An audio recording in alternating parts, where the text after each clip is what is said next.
What a lovely day! Flat Earth Debate, Uncut and After Show. I'm your host Nathan Oakley, and if you are new to this channel, or you've not done so already, then be sure to subscribe, hit the bell notification icon and join button if you'd like to become a Nathan Oakley 1980 channel member and keep up to date with the Flat Earth Debate. If you would like to support the channel, there is a super chat that runs alongside each of these shows while they premiere, and there's also a PayPal, Patreon, crypto and thanks button in the info box below the video. Speaking of Patrons, I'm going to do a quick shout out to all of you who do support me on Patreon, so a massive shout out of thanks and appreciation to Giuseppe Montesano, Naughty Thumbnails, Mitch Kennedy, Original D-Rose, Rod, The Name's Burley, Twad Wazzle, Jason Hornsby, Christoph Fournier, Flat Earth Travolta, JMels24, Unamento, M, Iron26, Endless, Goldie McKiernan, Phoenix Rising 86, Retro Bill, More Books, Cannabear, Bogey, Michael Kahn, John Kays, Patrick Gunnels, Banter, Mel B. Styles, Troy Shuker, Harry Blade, Mobile Max 777, Rob W., Reese Pound, Del West Watson, Maria Nealands, Unbelievable Productions, Blue Ridge Ranger, Abraham Mohammed, Skeptic 936, Life is Short, Texas Mike, Tina Baker, David Wayne Foster, and Dank. So another massive thank you to all of you for supporting me on Patreon. Now I will hand over to whoever is in Discord and Google so you can enjoy their dulcet tones while I set up for today's live show.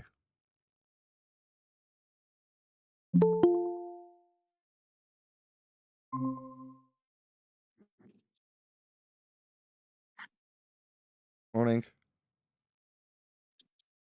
You're early. Am I? Not really. All right, 6:14. Just making coffee. Yeah, I got everything done in advance. I'll go ahead and post that link to where you left on the video. I've got it On the already. debate. I went back to Oh, when you you already- posted it originally and got it already. Got it. All right. I'll need that. So do you want to just, I was just about to just launch into it and start pressing play, but do you want to give us a preamble? As weird as it sounds, this is fresh to me, weirder. But tell me why you want to cover this. Well, like I said before, First tell us what we're going to be covering. we're going to be covering Jaron speaking after you said, "Thanks for having me, gentlemen," and left the debate. He kept talking and talking and talking.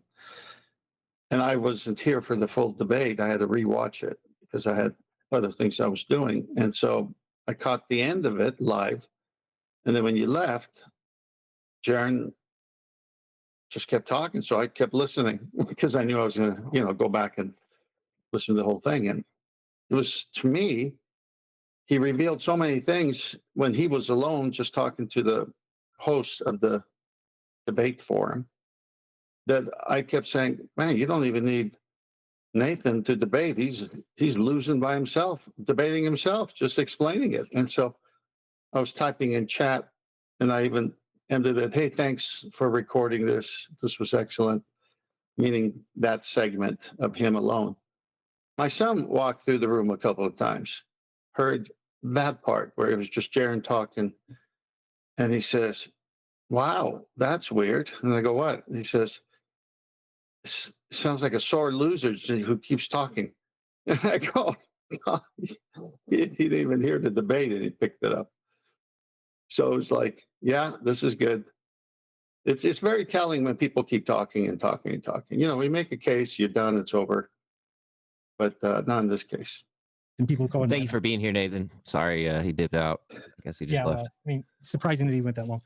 But I mean, to me, this is just insane that we have these kind of people. It makes me want to get out of the community, because what are we doing in the truth community if we have people like that are just going to make things up, not pretend like they don't understand you, keep repeating things differently?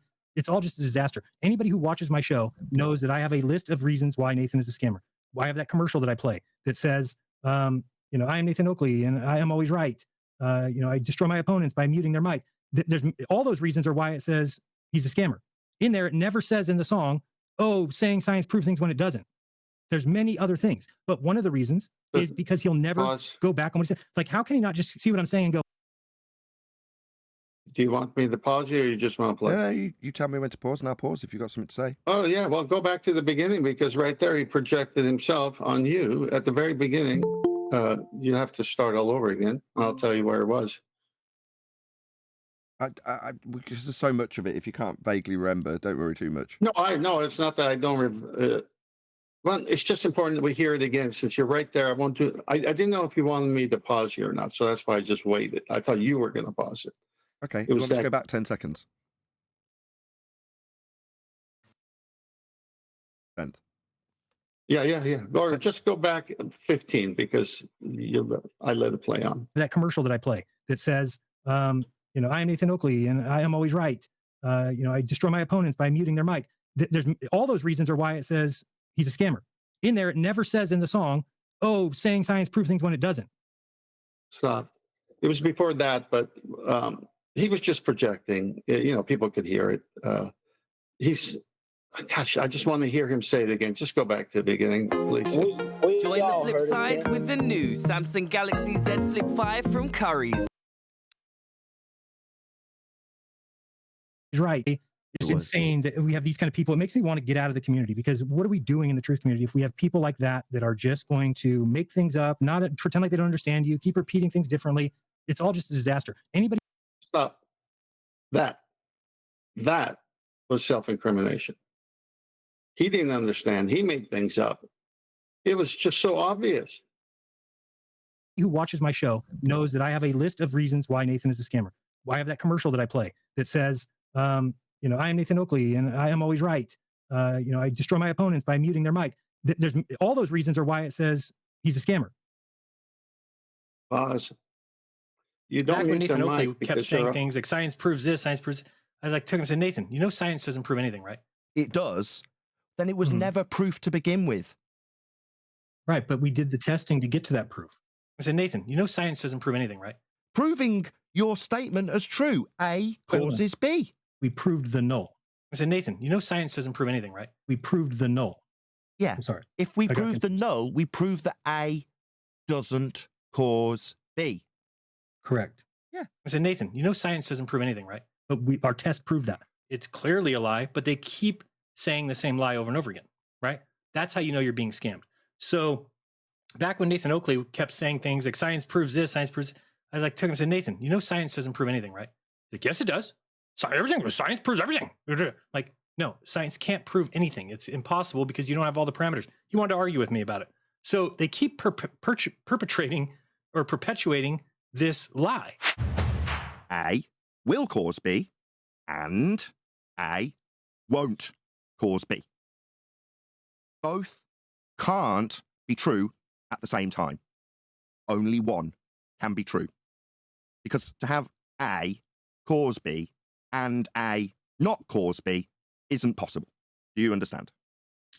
Sure. No, science can't prove anything. But our test proved that. Do you understand that A can't simultaneously cause B and not cause B at the same time? Only one can be proven. Correct. So one can be proven then, Jaren. No, science can't prove anything. Listen to You your asked me a moans. question. I heard you call me a scammer because of, according to you, I say science proves, therefore I'm a scammer. You understand that only one can be proven, and it would violate the law of non-contradiction. If one was true, but the other was a little bit true, then A would be both causing B and not causing B at the same time, which isn't possible. Correct. Third attempt. Do you understand that only one can be proven? Correct. I said, Nathan, science doesn't prove anything, right? That one will be true and the other will be ruled out as false because the other is true. So A causing B can't simultaneously exist along A not causing B. Only one statement can be proven. You can't both cause something and not cause something. Only one can be proven. Do you understand? Fourth attempt. Then I understand. An experiment is Yeah, I a get it. We're test good. of a hypothesis. So Okay, first, we need to understand that in a hypothesis, one statement will be proven. If the experiment's done correctly, yes. One statement will be proven. If the experiment's done correctly, yes. So we can definitely prove things with an experiment then, Jaren. In there, it never says in the song, saying science proves things when it doesn't. There's many other things. But one of the reasons is because he'll never Hang on, go back Nathan. and say, like, how can he not just So you played an excerpt of the actual debate there when you paused, and he did the very thing that he said people should not be in the truth community over. He did the thing that he said you shouldn't be in the truth community over, which is lie. See what I'm saying and go, oh, well, yes, as long as everybody gets their things right and as long as they're doing the test correctly, then it proves things. But you're right. There's a chance that it doesn't. He can't even get there. He just wants to keep, and then he has two items, and one of them couldn't have possibly been science. I mean, all it took was people looking at a hot spring to go, oh, it looks like when water gets hot, it fucking boils. That's the science that we did to come up with heat causes water to boil. That's it. Nah, we dumbed down an example that nobody would be able to argue with. In other words, that level of comprehension that you disseminated then wasn't what you offered me. An acceptance that water does boil when you apply heat to it, it's the cause of it boiling. But you didn't want to accept it, you wanted to argue against it, Jaron. You would rather be belligerent in the face of an obvious example used to dumb down the methodology of science for you. It's not even science. It didn't even go through the scientific method. So you wouldn't need to. It's bloody obvious. Water boils when you apply heat to it. So to put it into a formula, that would be the scientific method, is really easy to dumb down an example of how the scientific method works. That's what it was being used for. Yeah? So far, he's got one thing, and it's scurvy, which, by the way, is the... I've got one thing. I didn't bring that up. He kept on projecting that example onto me when he brought it up. It's kind of hard to even explain. Scurvy is the lack of vitamin C. So scurvy, the cause is lack of vitamin C, so it's proven. Yeah, it is. so I was right. So it does prove things. What a clown. Yeah, that's right. Yeah, it's been proven. Yeah, it's been put through the scientific method. Shocking, isn't it? So it's amazing. If you say it backwards or in the reverse method, he think he wins. But he just said the very thing you said the other way.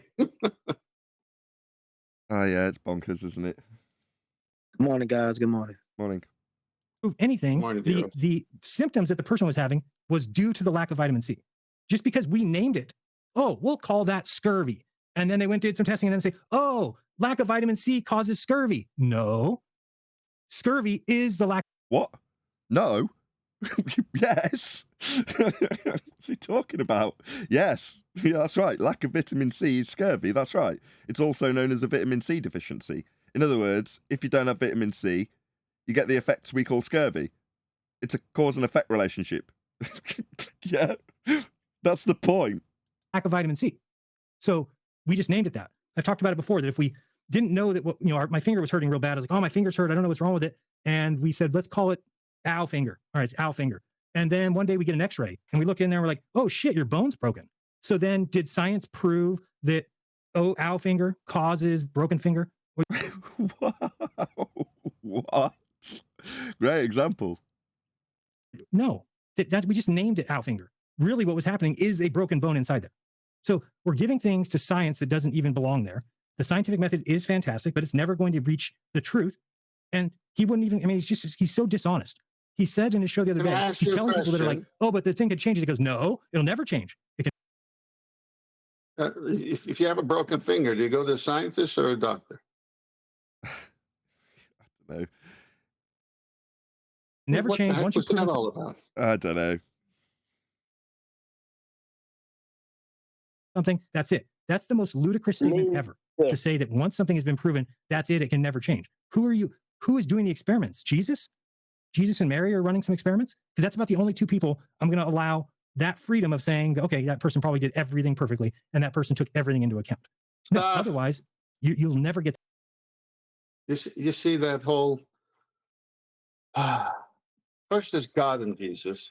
Now it's Jesus and Mary. Who's next? My goodness. Mary, they've elevated Mary as to a person who can't sin. So she's in the club, and she could, if she sees it, okay, I'll elevate her there too. Just part of that Roman Catholic dogma that he's stuck with. Okay, I hate to critique you when it's something you're so passionate about, but that really is majoring on the minors, no offense. Well, no, because he said in the debate, God and Jesus, and now he says, I just need to finish. I just need to finish. No, he's saying his point is that men aren't perfect. Now, his juxtaposition with people he says is perfect isn't the point. Sorry, you're just going to have to accept that. He's saying his point is that no, the validity offered by an empirical method, if followed correctly, isn't empirical because men are flawed. That's his point. No, the methodology has systematic experimentation attached to it so that other people can find flaws in your experimental setup or hypothesis construction. Systematically, you must rule out the null. Show consistently that it won't cause the effect under any circumstances. And if your independent variable will not induce the effect under any circumstances, you have indeed proven your null. If, however, your variation of the presumed cause, that's A in the logic, does induce the effect, and upon multiple variants by multiple people in multiple setups, independent of one another, every time you vary the independent variable, it induces the effect, then you've proven the cause of the effect. It is that simple. Whether or not men are flawed is embedded into the methodology by having systematic experimentation as part of the process to rule out incompetent scientists. This was all detailed to Jaron in both text and verbally to him personally. Right. Just as the word juxtaposition, or I can't say it right now, it's too early. The whole point of him bringing anybody into the conversation is for what? To say that this could never happen. Well, we have the method, it is happening, so why are you making this non sequitur saying that it only applies to two people that could only happen with? Okay. At that level of truth. And we should recognize, and just like Nathan says, yeah, everything that we've been told is science is not, and nothing goes through the scientific method that we thought did. So from that, I can figure out, well, then certainly nothing that they have is even close to proof, right? But I would not say, oh, well, they did. Well, that's because science proves things. That's why. No, it doesn't even, like, they don't even.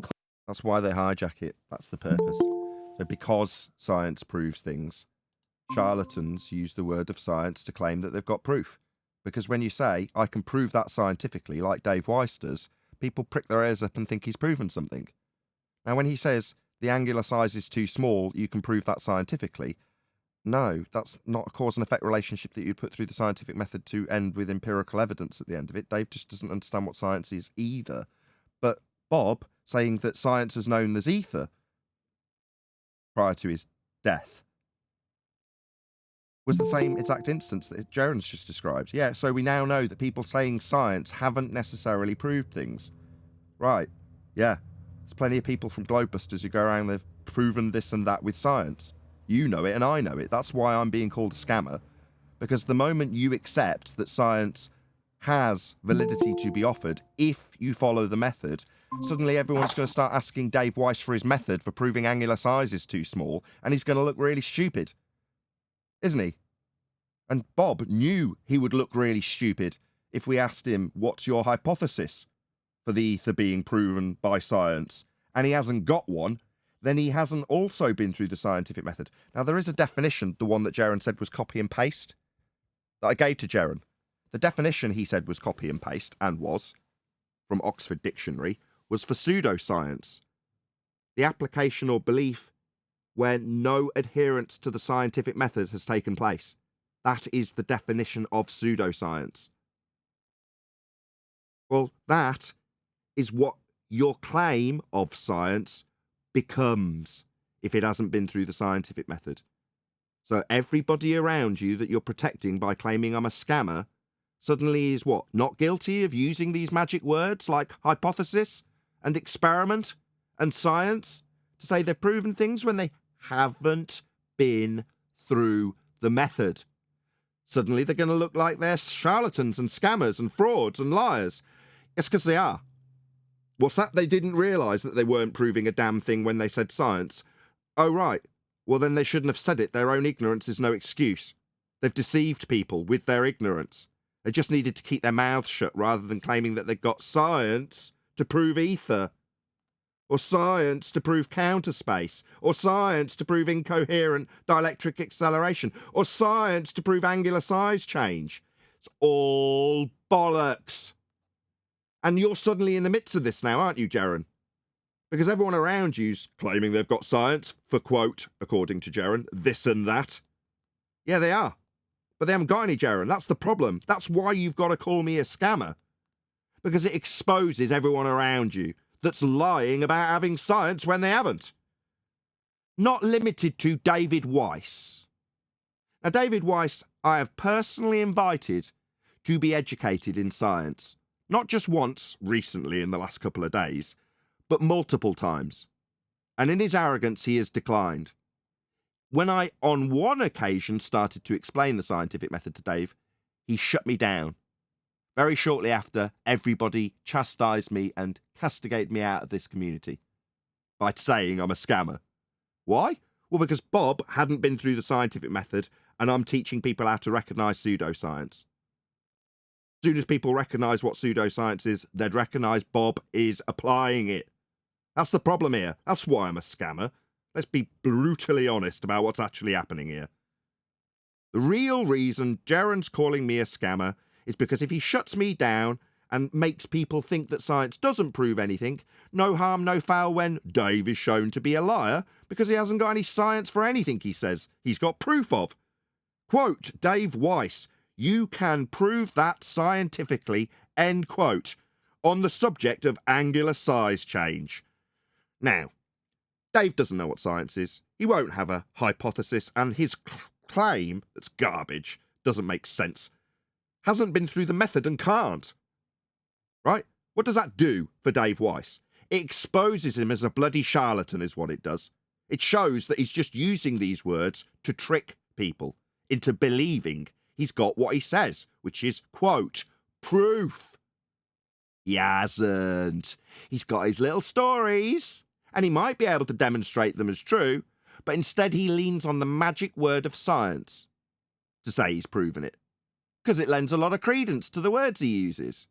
That's all going to come tumbling down the moment that lot, the charlatans and frauds and scammers over on Globebusters, recognise their use of these magic words. Right. Well, which is easier for them, given they've got a much bigger audience? Just stomp out the people who can easily expose us as frauds by asking for a hypothesis for any claim of science that they make, and they make it often. As proof, they say. Quote Dave Weiss again, you can prove that scientifically. So that's what they state. But if you've stated that you can prove it scientifically, and I ask you to prove it scientifically, and you can't, suddenly you're a fraud. Aren't you? Yeah? So shout down the person who exposes it and call them a scammer instead. That's what's going on here. Go on. I'm guessing it didn't go well with Jaren, did it? I got what I wanted. I got him to admit that you can only prove things with science. Got him to understand the empiricism of the logic where you can't not prove something. If you disprove something, you're automatically proving the contrapositive. He accepted and affirmed it 6 times. I got precisely what I needed. Do you want to hear it? Yes. Well, sure. 3 steps to making a trade. Hold on.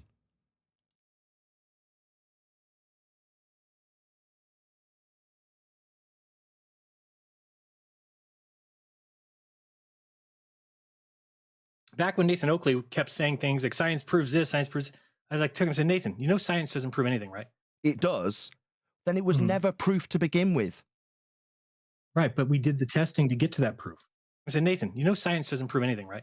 Proving your statement as true. A causes B. We proved the null. I said, Nathan, you know science doesn't prove anything, right? We proved the null. Yeah. I'm sorry. If we prove the null, we prove that A doesn't cause B. Correct. Yeah. I said, Nathan, you know science doesn't prove anything, right? But our test proved that. It's clearly a lie, but they keep saying the same lie over and over again, right? That's how you know you're being scammed. So back when Nathan Oakley kept saying things like science proves this, science proves, I took him and said, Nathan, you know science doesn't prove anything, right? Like, yes, it does. Science proves everything. Like, no, science can't prove anything. It's impossible because you don't have all the parameters. He wanted to argue with me about it. So they keep perpetrating or perpetuating this lie. A will cause B, and A won't cause B. Both can't be true at the same time. Only one can be true. Because to have A cause B and A not cause B isn't possible. Do you understand? Sure. No, science can't prove anything, but our test proved that. Do you understand that A can't simultaneously cause B and not cause B at the same time? Only one can be proven. Correct. So one can be proven then, Jaron. No, science can't prove anything. Listen to your moans. Question. I heard you call me a scammer because of, according to you, I say science proves, therefore I'm a scammer. You understand that only one can be proven, and it would violate the law of non-contradiction. If one was true, but the other was a little bit true, then A would be both causing B and not causing B at the same time, which isn't possible. Correct. Third attempt. Do you understand that only one can be proven? Correct. I said, Nathan, you know science doesn't prove anything, right? That one will be true and the other will be ruled out as false because the other is true. So A causing B can't simultaneously exist along A not causing B. Only one statement can be proven. You can't both cause something and not cause something. Only one can be proven. Do you understand? Fourth attempt. Then I understand. An experiment is a test of a hypothesis. So Okay, first, we need to understand that in a hypothesis, one statement will be proven. If the experiment's done correctly, yes. One statement will be proven. If the experiment's done correctly, yes. So we can definitely prove things with an experiment then, Jaron. There you go. Well, he's obviously a scammer. Yeah. Projecting everything. He can't concede when he's wrong. He's demonstrated wrong. He's had the examples given to me, admitted the circumstance in which it proves things. Can't admit he's wrong. Doubled down on calling me a scammer when I asked for my concession.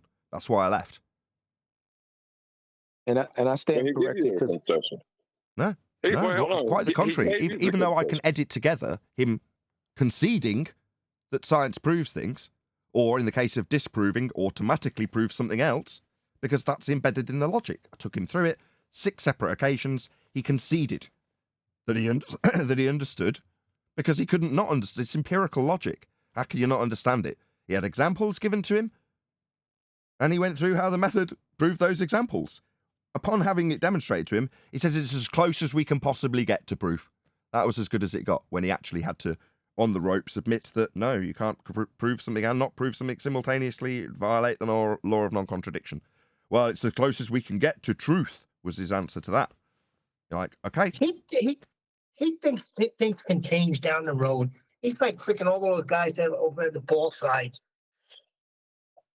And hey guys, and I stand corrected too, because on the Master B I had said something, and I just kind of squirted a little comment about David Weiss, just saying, and I said at least David Weiss stands on that science does prove things. But I'm glad you elaborated what you said earlier about even on his, his expression of it. It's still fraudulent because I don't know if because Jaron stirred him away or he never even knew it. And he just used it, like you said, as spells just to convince people things of speculation that he can't prove, but use science just to grab his audience and make him feel like he's smart. Yeah, they want this ether. They want this ether badly. Well, it's a lot of things. It's under the umbrella of let's steal the valor of science for anything we say when it's convenient for us. And when it's convenient for us to say science doesn't prove things, we'll do that also. And that's what Jaron was doing, double speaking, agreeing and not agreeing on the same topic. Agreed. Claim that. This is what I don't understand. Why are we arguing against something that science doesn't even claim? Science doesn't claim that science can prove anything. They say it's a never-ending story. It's a never-ending journey that you always can get a test tomorrow that disproves what you thought today. And that's the history of humankind. Everything that we've done throughout history is improving on what we did before, which if you were proving things, then you wouldn't be improving on the proven things.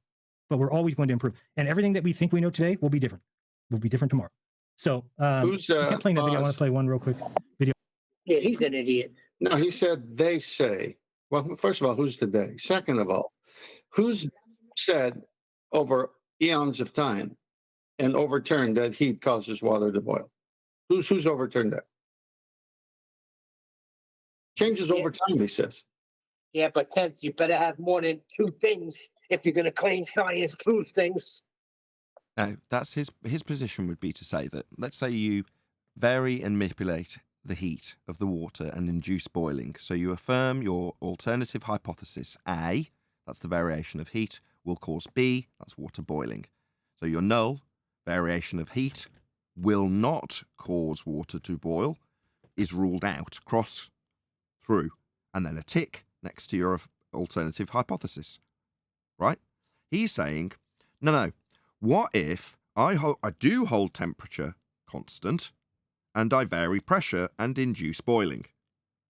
That would, according to his logic, invalidate. No, it wasn't proven that water was the cause, heat was the cause of water boiling, because we can also induce the effect by a different means. Yeah, you can. That's right. Heat and pressure are intrinsically linked in this instance. That's correct. But that doesn't invalidate the already validation. The proof that you already got is still true.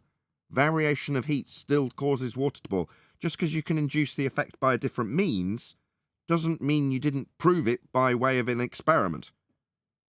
Yeah, but guess what? It's called independent variable for a reason, and the control variable was what? At sea level. Okay, the pressure was constant. Now you're going to have the heat, and now you're going to vary the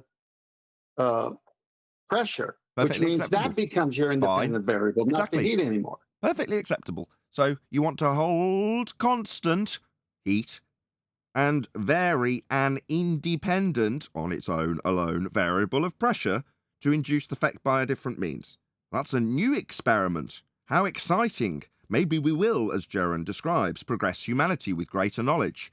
But the furthering of our understanding of a phenomena doesn't mean that you invalidate the original cause and effect relationship. That still stands. It's been proven. It is empirical. But his logic says, well, if I can show that it's not vitamin C, but it's actually vitamin C minus 7b plus over squared 3 alpha, which is a subvariant of vitamin C. Yeah? So you give them vitamin C, they still get better though, right?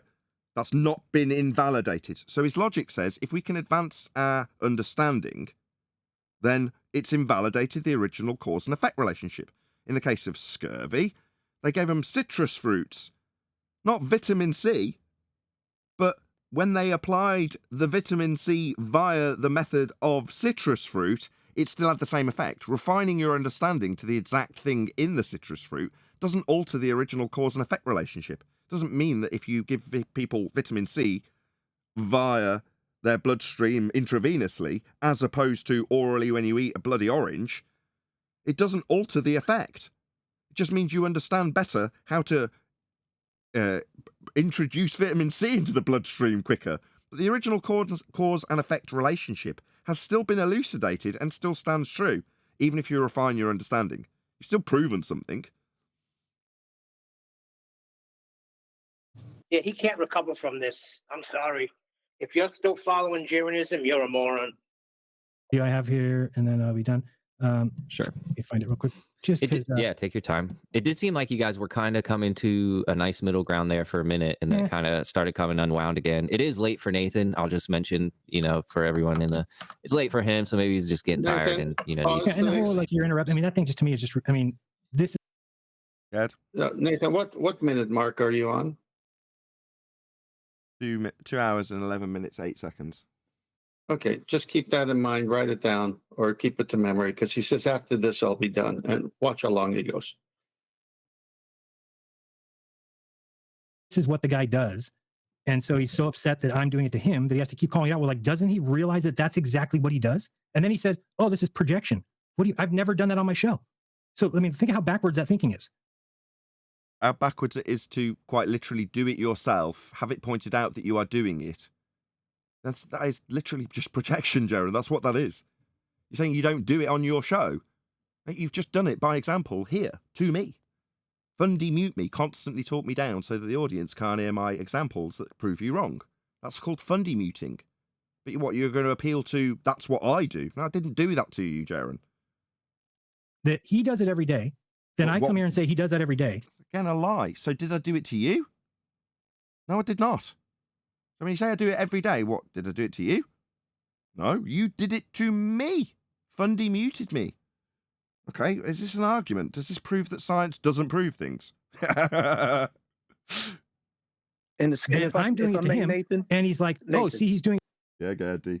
Hey, Nathan, if I may, during that back and forth with you, he denied knowing what you meant by that kind of muting and trying to throw the technical press the button type of thing. But he claims him and his wife always listen to your show.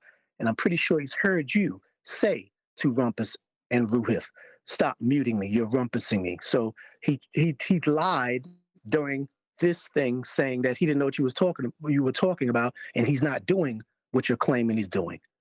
Also, if I may add to D-Rose, if you're done, D-Rose. I am, sir. Okay. He's misrepresenting what he's even describing, because you warn your guests, the ballers, anti-flat earthers, if they come with a fallacious argument, they have to prove it first before they could keep talking.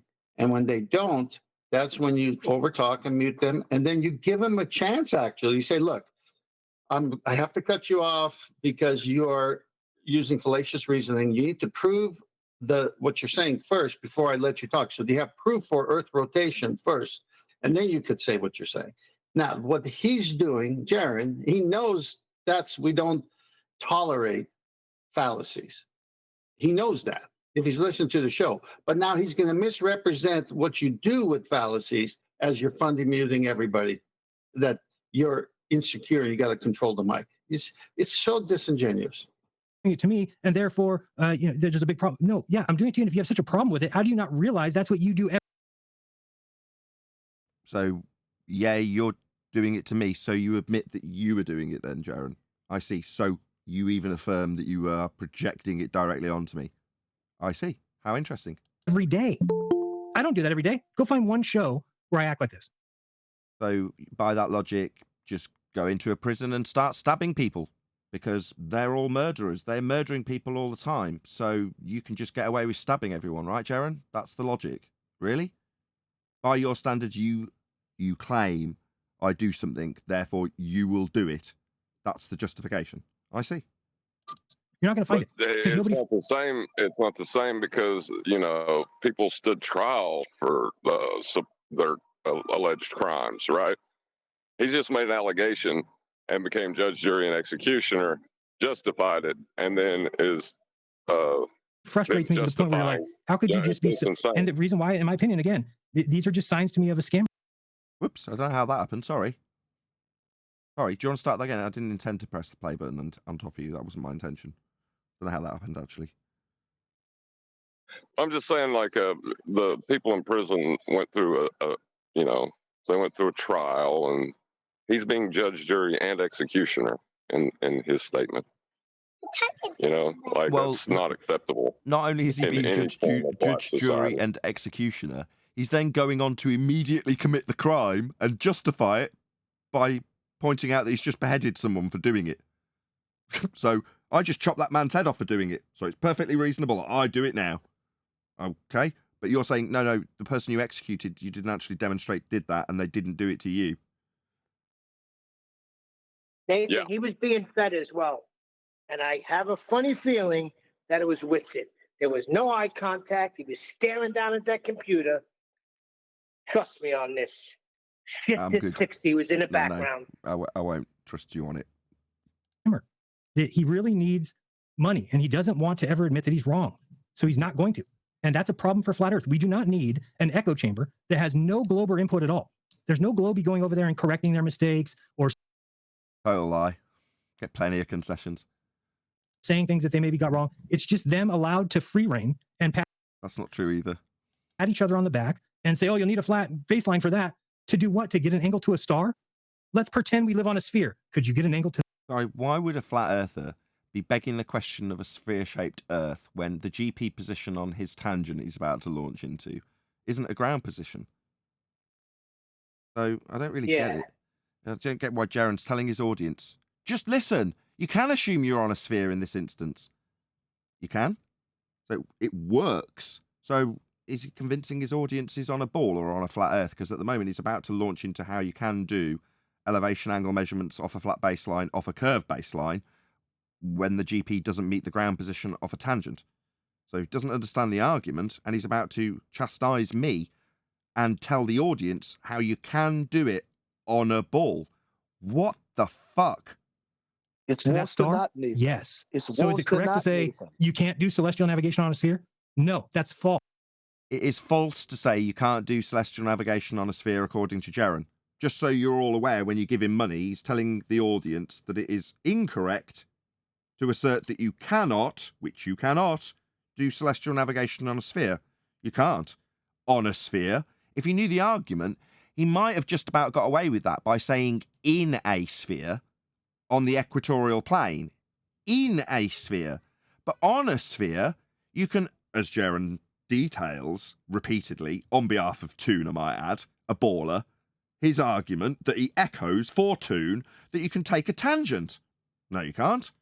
If you did, it won't have a GP. And when you do, if you're going to claim it as a baller, the angles don't work there. They work at the centre of the presupposed spherical Earth in hell. So on a sphere, no, definitely incorrect, Jeren. You just don't understand this argument. False. You could. We don't live on a sphere. On- No, you on that couldn't. one, mate. Sorry, go ahead. The difference in what he doesn't understand is he's conflating taking an elevation angle, which he makes the argument for, to use a tangent to make reference to that elevation angle. And that's what he seems to think is celestial navigation. Which is what a lot of ballers do, to be fair, is to just take one bit of it, twist it so it seems plausible that you could do that on a ball with your tangent, and then move forwards, making out that it's perfectly doable. I think we covered last week the difference, but I've listened to Jeren a couple of times on this topic, and I don't genuinely think he understands what celestial navigation is, even if he's citing elevation angles.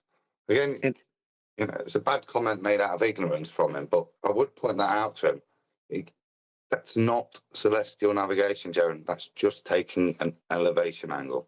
Perfect timing. You on screen holding a sextant. Hold on. And what makes it, and it gets worse than that.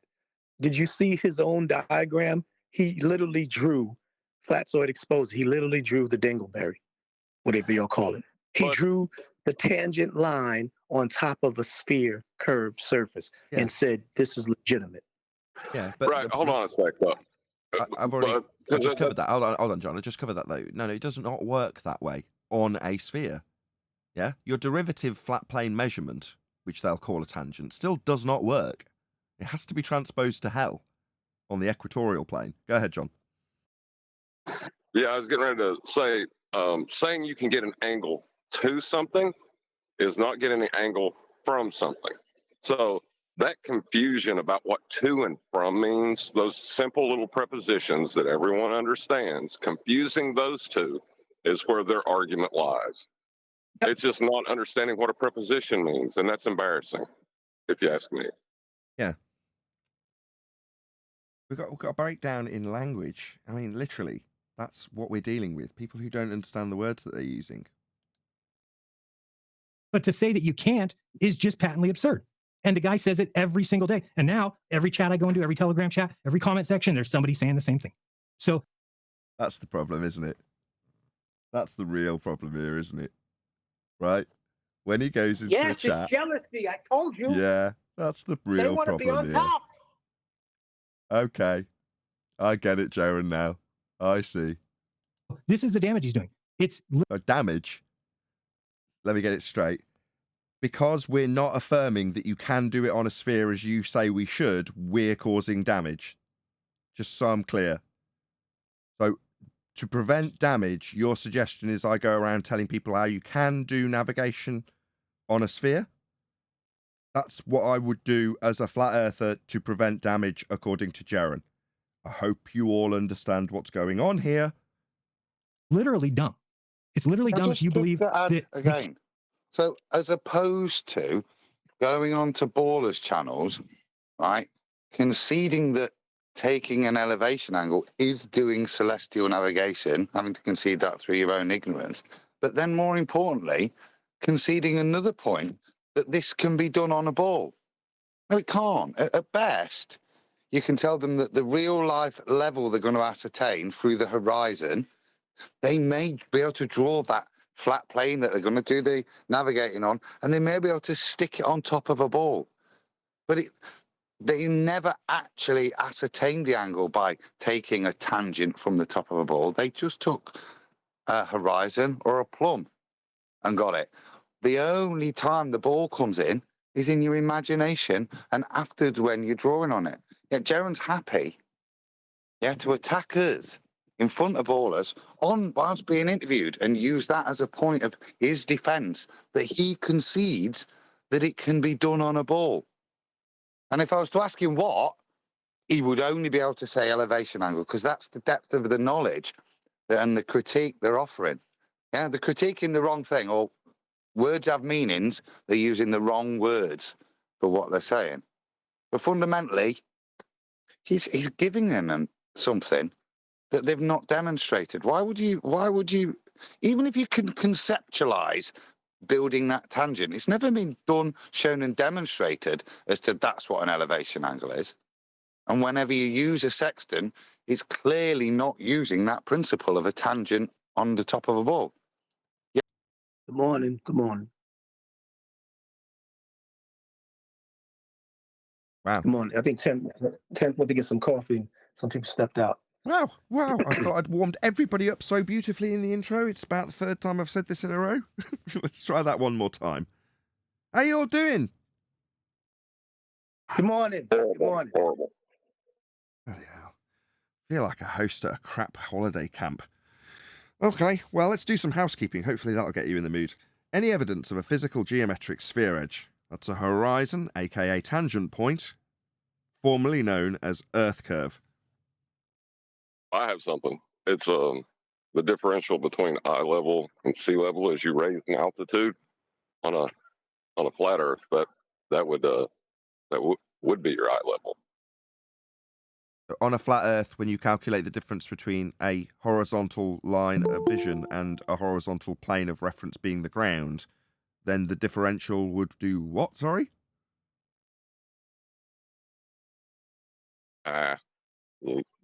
Oh, that was in answer to the question of Earth curve. I see. So you're saying the differential and the point that you can calculate would be a geometric point below the surface level that only exists in maths. That's definitely not Earth curve. No. That's an old 2015 argument, I guess, where they say, but you get the flat earther to say that the horizon is your eye level, and then you can show a differential between your eye level and the horizon and say that's because you're getting higher on a sphere. Gotcha. So hijacking the differential calculation between eye level and sea level would be the inference that providing you can force your flat earth opponent to definitely affirm that the horizon's going to be level with your eyes, when the ground is lower than your eye level, and they can show it, they can assert that that's a geometric position below surface level in their maths. Gotcha. On a sphere. Yeah, it's not a great trick, but it worked on, the entire world. So worked on me in 2015. Morning, guys. Morning, Chocolate. Cool.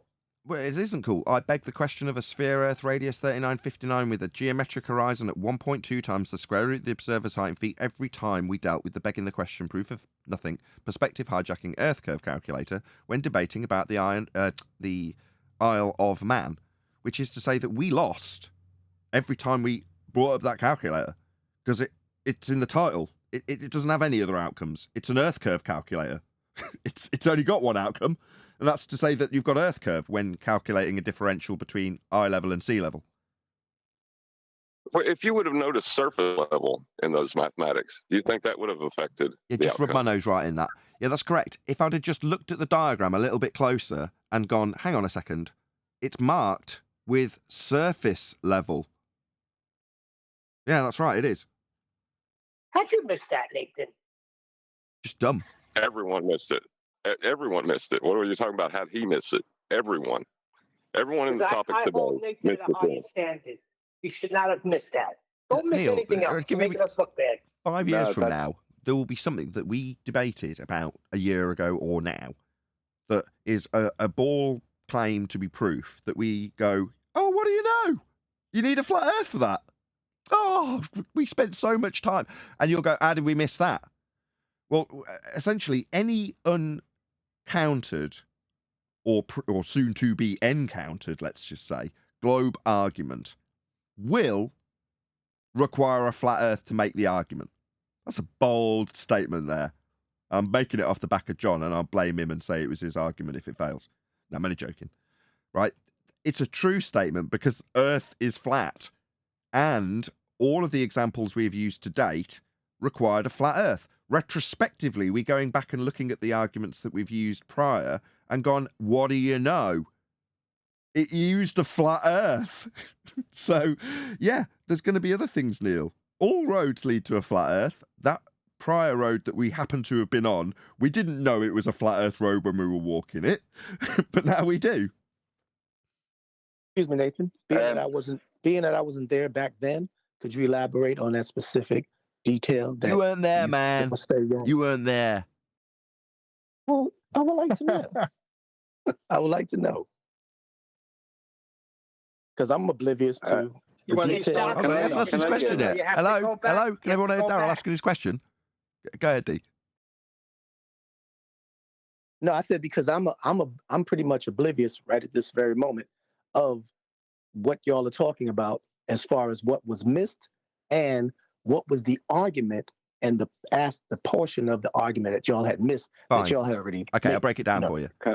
Imagine if we were in a debate about whether or not unicorns were real, and we went to the How to Calculate Unicorn Digestion book and argued about the process of the digestion inside unicorns. Can you appreciate that the moment you start arguing about unicorn digestion in a book that assumes all unicorns are real, you've already lost? Do you understand? Yes, I do understand that. Right. We used to argue with the ballers, and the book that we opened to argue them about was the Earth Curve Calculator, now referred to as the Begging the Question, Proof of Nothing, Perspective Hijacking Earth Curve Calculator. It's called that because from within, while we were losing, begging the question alongside them that Earth is a sphere, in the calculation, it's in the title, we figured out all the flaws of the calculation and how it had utilised perspective and, as we're discussing now, a differential calculation between eye level and sea level. Those were the things that we went through to understand the lie. But every time we had the debate, we lost, just so we're clear. Stressful times. I lost a lot of sleep back then. Yeah, with the unit. Got it. Hope that's clear. Was there another question? Go ahead, whoever that was. Well, Don was going to say something the same time as me. So I'll go after him. Go ahead, Chocolate.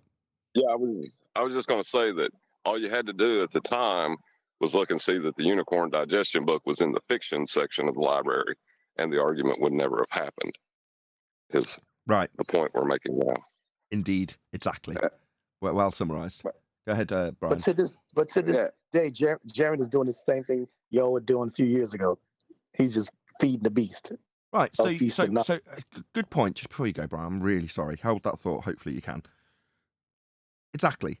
So back when I was ignorant, someone reached out to me and said, "You're ignorant. Let me educate you."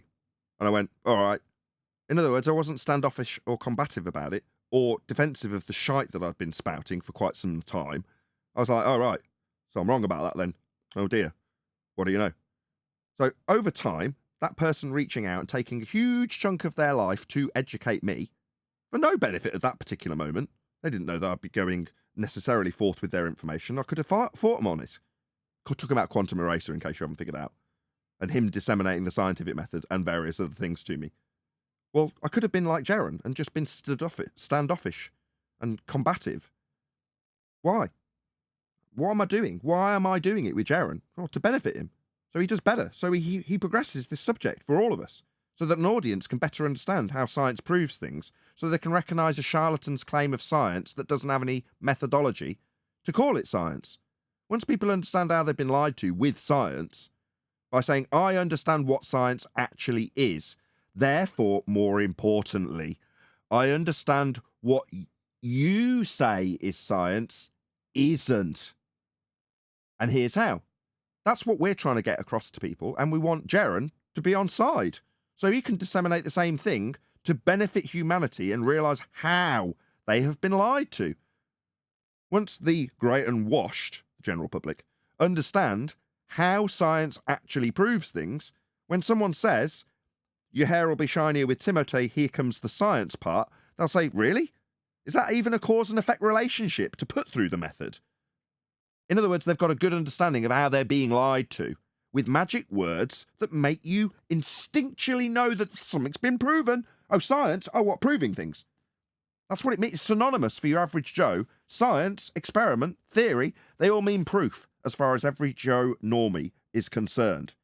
So therefore, you've only got to use that word if you're describing an angular size change, for example, Dave Weiss. You've only got to say something like, scientifically, you can prove that. And everybody who's listening to you nods along and goes, wow, this guy really knows his stuff. Yeah, it's a really cool magic trick. Right up until the point that someone like me, or Quantum Eraser, or anybody on this panel says, oh, really? You can prove that scientifically, end quote, Dave Weiss. Let me examine how you, quote, proved that scientifically, end quote. Let's see the method that you put it through. Let's see if you even know what the word means. Let's see if you can define science. Oh, you can't? So why did you use the word? You didn't know what it meant, you couldn't define it, but yet you're just using it to convince people of your shite. All right, well, that makes you look like a fraud, doesn't it? And understanding where science is being used to claim proof, but hasn't been through the scientific method, is where we expose baller charlatans. Oh no, what are you going to do? There's also flat earth charlatans doing the same thing. I couldn't care less. Oh right, but when I expose them, I'm a scammer, am I? Nah. I mean, you could be humble and go, oh yeah, while I was saying I could prove an angular size change with science, actually I didn't really understand what science was. Now I'm bettering myself by relieving myself of my own ignorance. So I can defeat people who claim to have science by telling them they haven't and showing them that they haven't. And win. That's how this benefits us. That's the point of all of this. With Jeran going around doing the antithesis of that, which is saying, science can't prove anything. Oh, really? Why the hell does Dave Weiss say he can with it then? Because he's using the same magic trick we've all been conned with. That's why. And we expose that. So it's far easier to shut down the smaller channel by just turning everyone away from them, poisoning them, telling them that they're scammers. Because most people won't do the due diligence to come and actually check whether or not we're disseminating truth or not, or how we're disseminating the information, or whether or not science proves things. Nobody will do that. They'll just take Jeran at his word. Now, do I blame them? No, most people are lazy. So when Jeran says, this person's a scammer, they'll go, all right, well, I definitely won't be subscribing to them, or automatically unsubscribing if they are already. At his word. Now, Jeran knows that. He iterates it to me continually via text messages. That's what he wants to do. Shut down the people that can expose the scam of claims of science where there isn't any methodology being adhered to. Same scam the Globe was using. So make no mistakes about what's going on here. Now, also bear in mind that through the shite that I'm wading through with Jeran being called a scammer and his detriment to my income, I am also reaching out to him and still attempting to educate him in this stuff, you notice.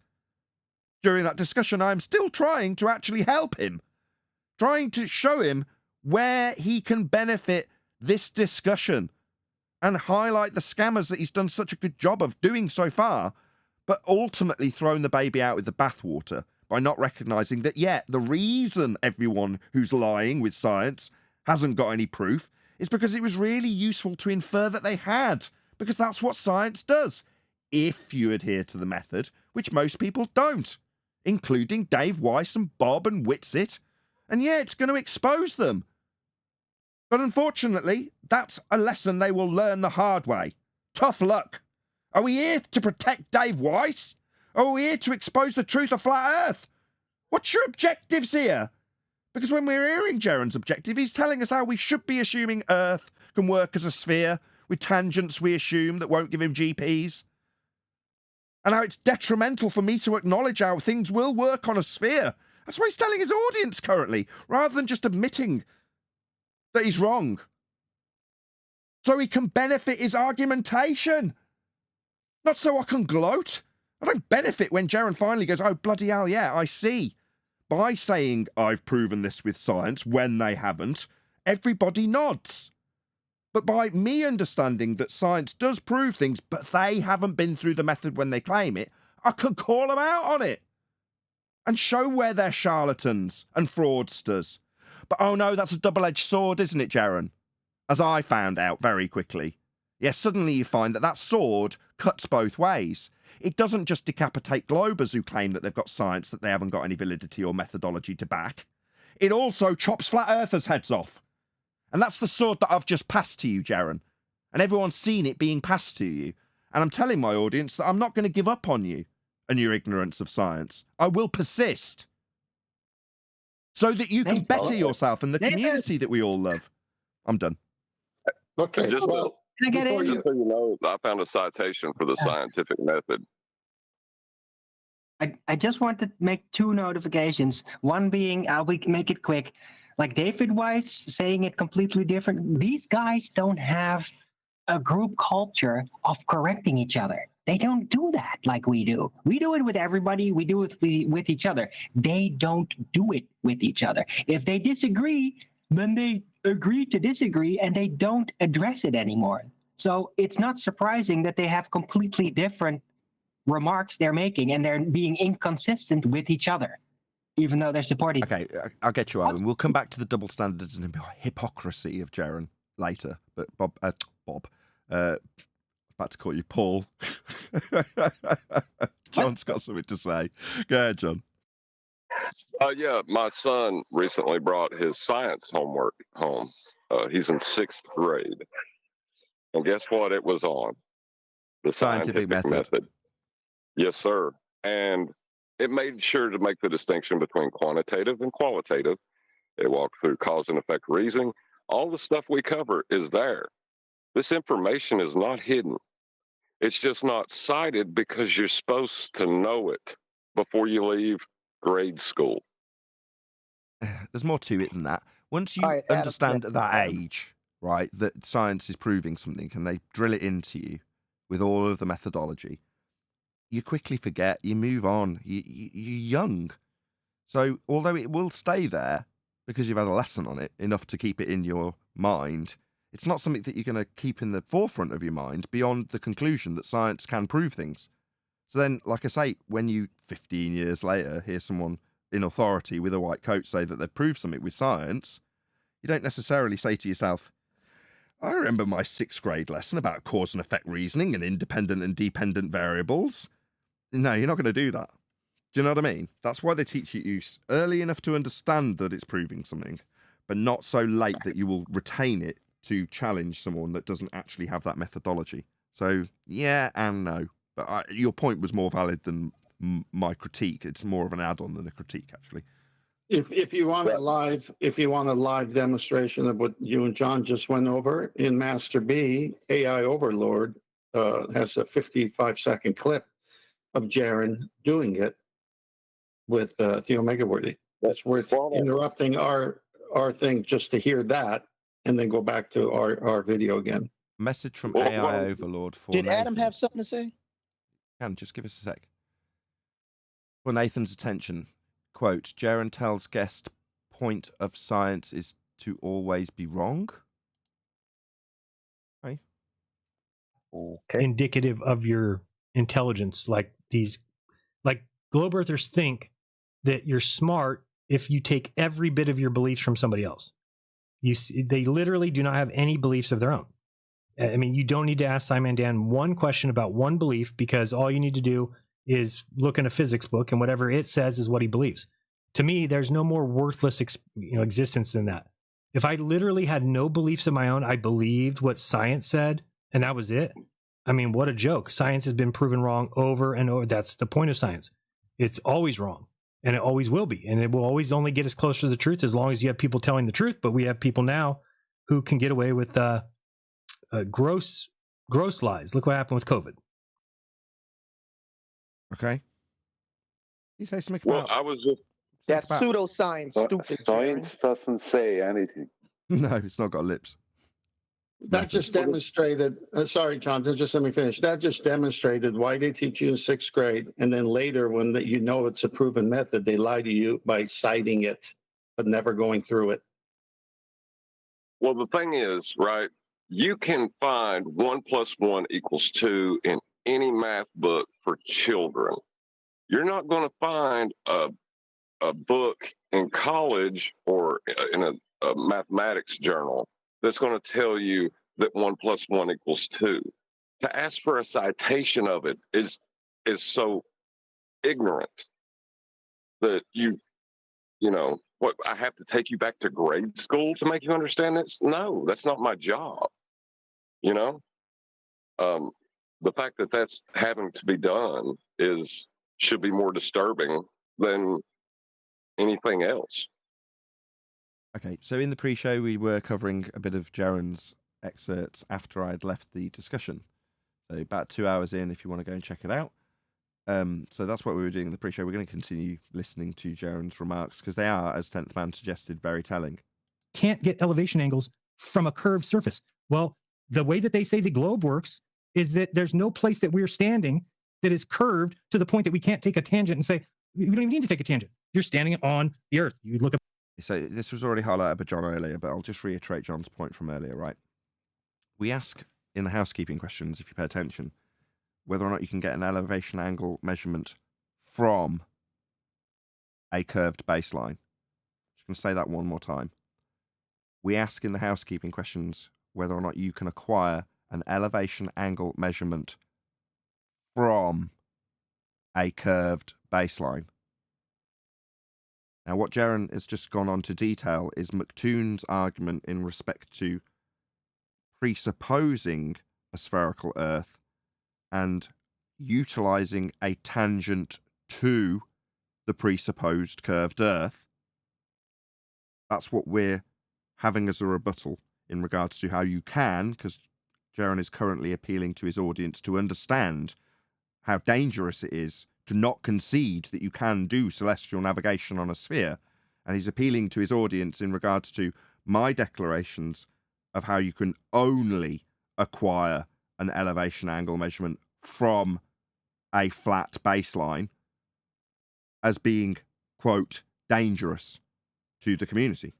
So just so you know, and we're all clear where we're at in this discussion, Jaren's highlighting the dangers of not conceding how celestial navigation can be done on a sphere.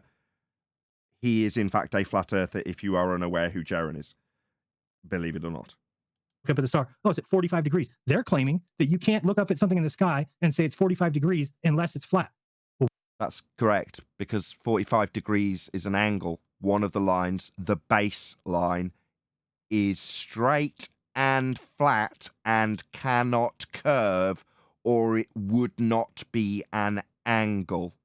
I can't believe I'm having to slow down my timbre for a fellow flat earther who is literally telling his audience I am a scammer for disseminating this flat earth proof.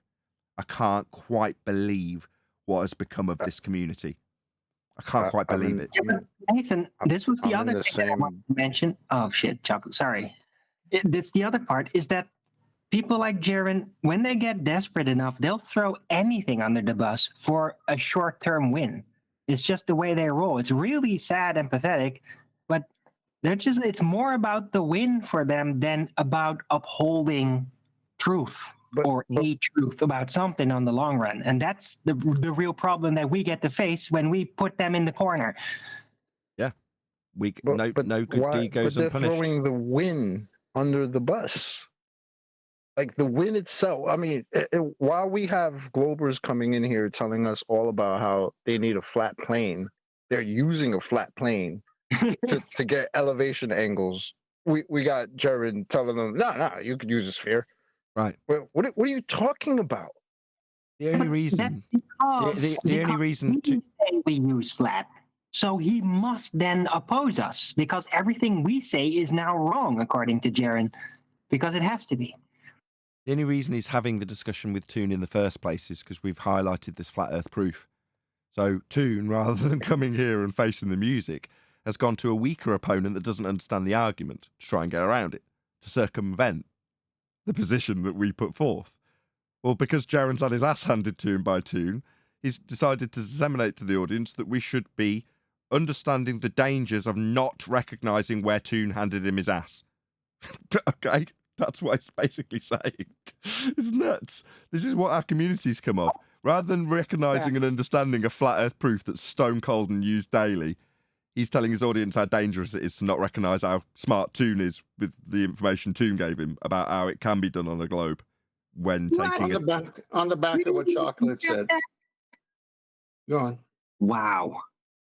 On the back of what Chocolate said, Toon is looking for someone in Flat Earth community to use against us. He found a willing participant in Jaren and the gang. And here's why. Because we called their feast of nonsense out on other matters. So Toon can't come here and defend it. As Chocolate says, all these globers, anti-flat earthers come here and say, yeah, you're right. You need a baseline. You need a 90. Well, of course you need a flat earth to get an elevation angle. Jaren, on the other hand, goes on Toon and says the opposite of that. Why? It was pointed out earlier in the video, jealousy, anger, because we called their feast of nonsense out. They don't like to be critiqued in review videos. Why are you guys doing review videos on fellow flat earthers? Why do you have our pictures on thumbnails? Well, if you stop saying stupid stuff, maybe we wouldn't have it. Zanik comes in. Okay. Oh, yeah, we use a flat plane. Unorthodox comes in. Yeah, we use a flat plane. Triangles. Yeah, you use a flat baseline. Jaren, yeah, you could get an angle from a sphere. Yeah, he did do that, didn't he? What? Yeah, but this is the result. Wow. This is a result of me for over 2 years now trying to get people to promote and take notice of the dip correction, and nobody has. And I've been watching only in just recent days, not just a while ago. This is a constant thing, and it's growing thanks to Jaren. The people saying, flat earthers in Discord, because I've been reading, and on YouTube, right, saying you could use a tangent plane, because nobody paid attention to the thing that I tried my best to get you to pay attention to, and that's why we're in this position. Well, Don't pay attention. If you say so, we'll focus as much as you like on dip correction. That's where they're hijacking the claim to bring up Earth curve. I know, Brian. The penny only dropped 2 or 3 days ago, but you don't need to play the martyr just yet. Just to educate everybody on it. I'm not playing the martyr. I'm pointing out what has the truth, Nathan. I tried to tell you. Okay, you did. In the face. You did try to tell us, and I'll concede. Right, Brian, I was dumb. Right, I fought you on it initially, and then it's taken a good solid year for me to actually understand the importance of the dip correction. That's where they're introducing Earth curve where it doesn't belong, in lieu of merely correcting your height above the sea level. It's incredibly important, and frankly, I've got to apologise to you because I immediately said it wasn't even. I said not even relevant, doesn't even need considering, and we had a massive row over it. I remember it like it was yesterday. Right? Well, right now, right here, I concede how wrong I was about that, Brian. It is important. And we do need to go over it more, and we will. So I don't want you to become a martyr because it hasn't been taken heed of now. Well, yeah, a couple of days ago. I can't remember what it was that you specifically said that made me go, oh, yeah. It's the only route to reintroduce an Earth curve, isn't it, Brian? So you need to know about it so that they can't reintroduce it, right?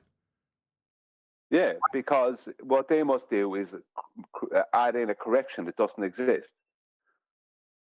Because their correction, the correction is for the height of the eye of the observer above the water underneath their boat. But they must add in a correction that goes below that. So their correction is greater than what is in the almanac. Because it has to be, if they're talking about a globe. So once you know that, you can just hold them to task on what they're going to be correcting for. How's that geometric horizon working out for you, by the way, Rufi? Just while we're on the subject. Shout out to Ted. Hold on one sec. Hold on one sec. Shout out to Ted, who says, Jaren is a Karen. Thank you for the super chat, but just let's just... It was the same in the chat when I premiered the show. There's just lots of personal attacks. It's like, no. Just try and focus on the argument. Anyway, thank you for the super chat. I wanted to say, like, so dip correction, the ballers use it and then inflate it to basically try to get their curvature back. No, they can't. No, they can't, Owen. No. That's where you overcome it. That's how you overcome it. Yeah, I make it simple. If you stand up right now, right, the dip correction for you right now, if you were going to do it using the room you're standing in, would be between the height of your eye and the floor underneath your feet. Now, the floor over at the wall is the same height as the one underneath your feet. It's the same horizontal, let's just say, right? That's the dip. So if you wanted to take a point on the wall that you're making an elevation angle to, and you want to correct it so you have a right angle triangle, well, what you've got to do is correct that line that's on above that line, either up to your eye, the line that's on the floor in front of you, or bring the vertex that's at your eye down to the floor. They're correcting for a place underneath the floor. They're not really correcting, but they're trying to claim that that's the dip, when it's not. So the geometric dip correction in place of the apparent dip correction. So do they use an apparent horizon or a geometric? No, they don't use anything. No, they can't. Correction is Let me just say again, Brian, because I tried to say to him, that's where you correct them, because that's where they can't take a massive dip to a geometric horizon below surface level when you're only correcting for eye level above sea level. That's Brian's point. That's where you get them, as opposed to that's where they try to reintroduce it. When you understand it, that's where you stop them and point out, no, your dip would be enormous because you've got a geometric Earth curve. If you're saying the horizon's miles away and that's Earth curve, well, if it's dropped below your position to this massive extent, then the correction's going to be enormous. But it's not. It's just height of eye correction. It's really basic.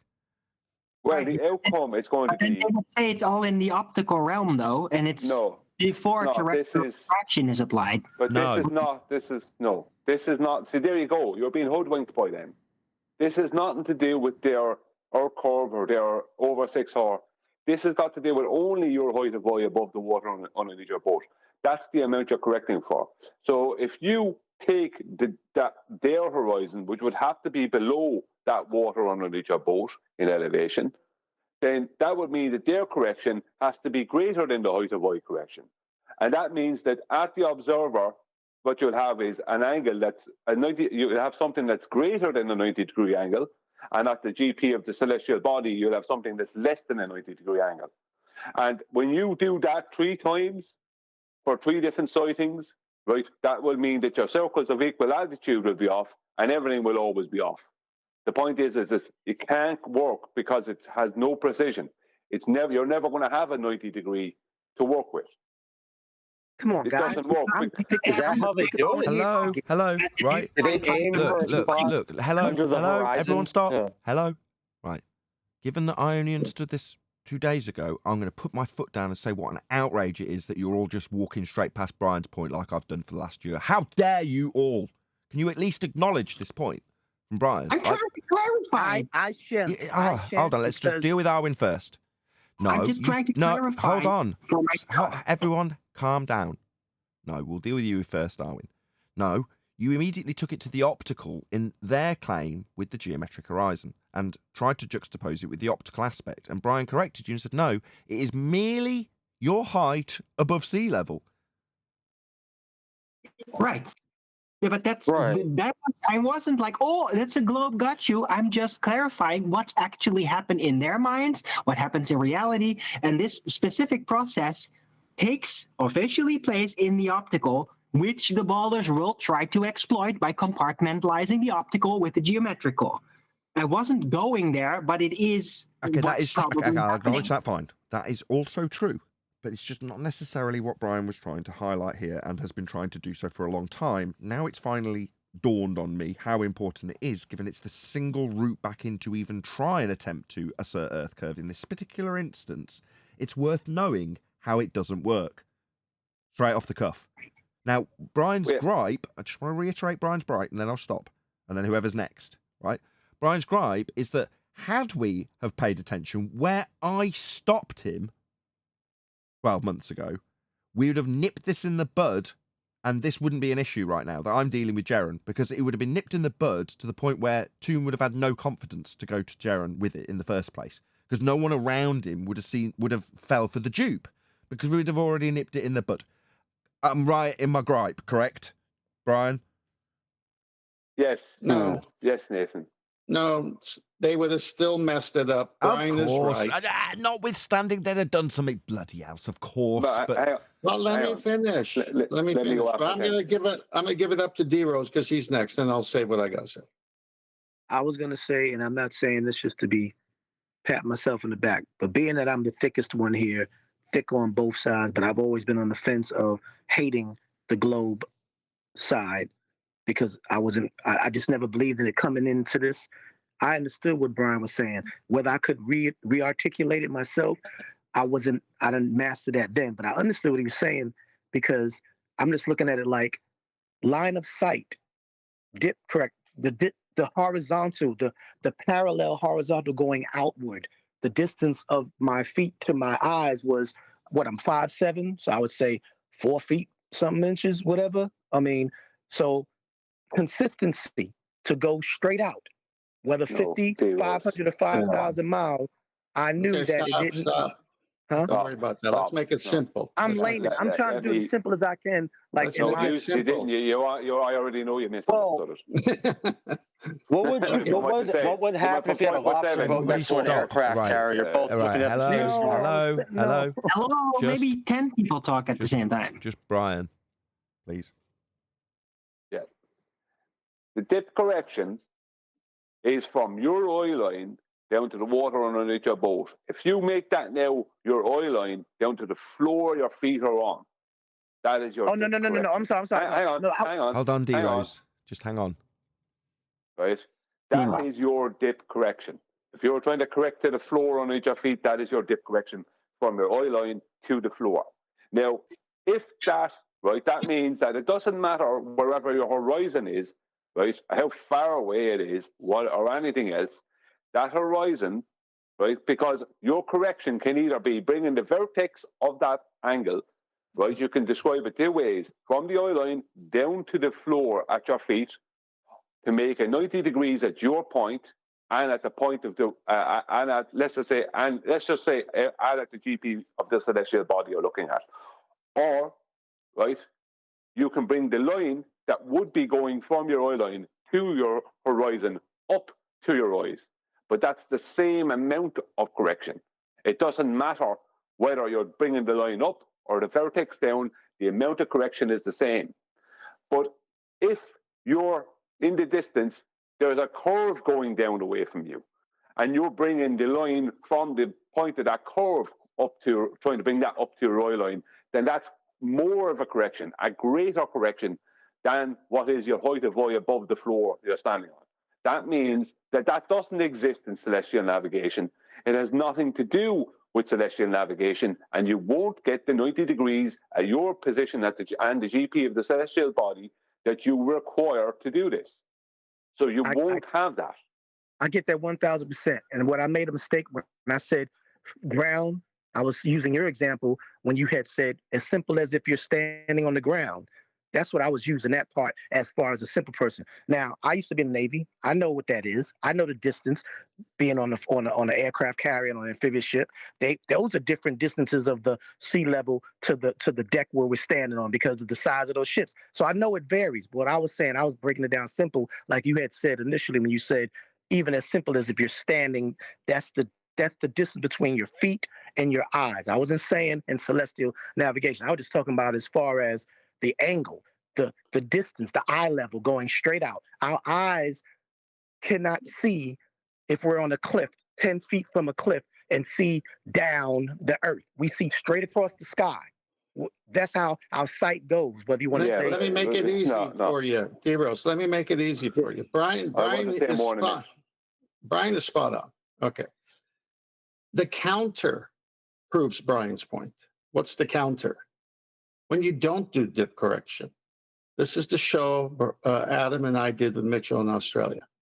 This was at the beginning. Okay, so we've all been singing the same tune. If a penny just dropped for you, great. When do you not take dip correction? When you have an artificial horizon where you establish a horizontal with a spirit level. Oh, so I got to have a flat baseline. Just one sec. Okay, yes. Correct me if I'm wrong, Brian. When this originated, and you're saying if we'd have nipped in the bud and also understood what they do to infer Earth curve by saying we're doing a dip correction from Earth curve, our original counter and my reasoning behind saying it wasn't worth our time was because, well, you can do the same thing if you've got your literal eyes on the ground, i.e. there's no correction to make, or on the sea, in a QE's now developed into a rubber ducky life preserver sextant argument.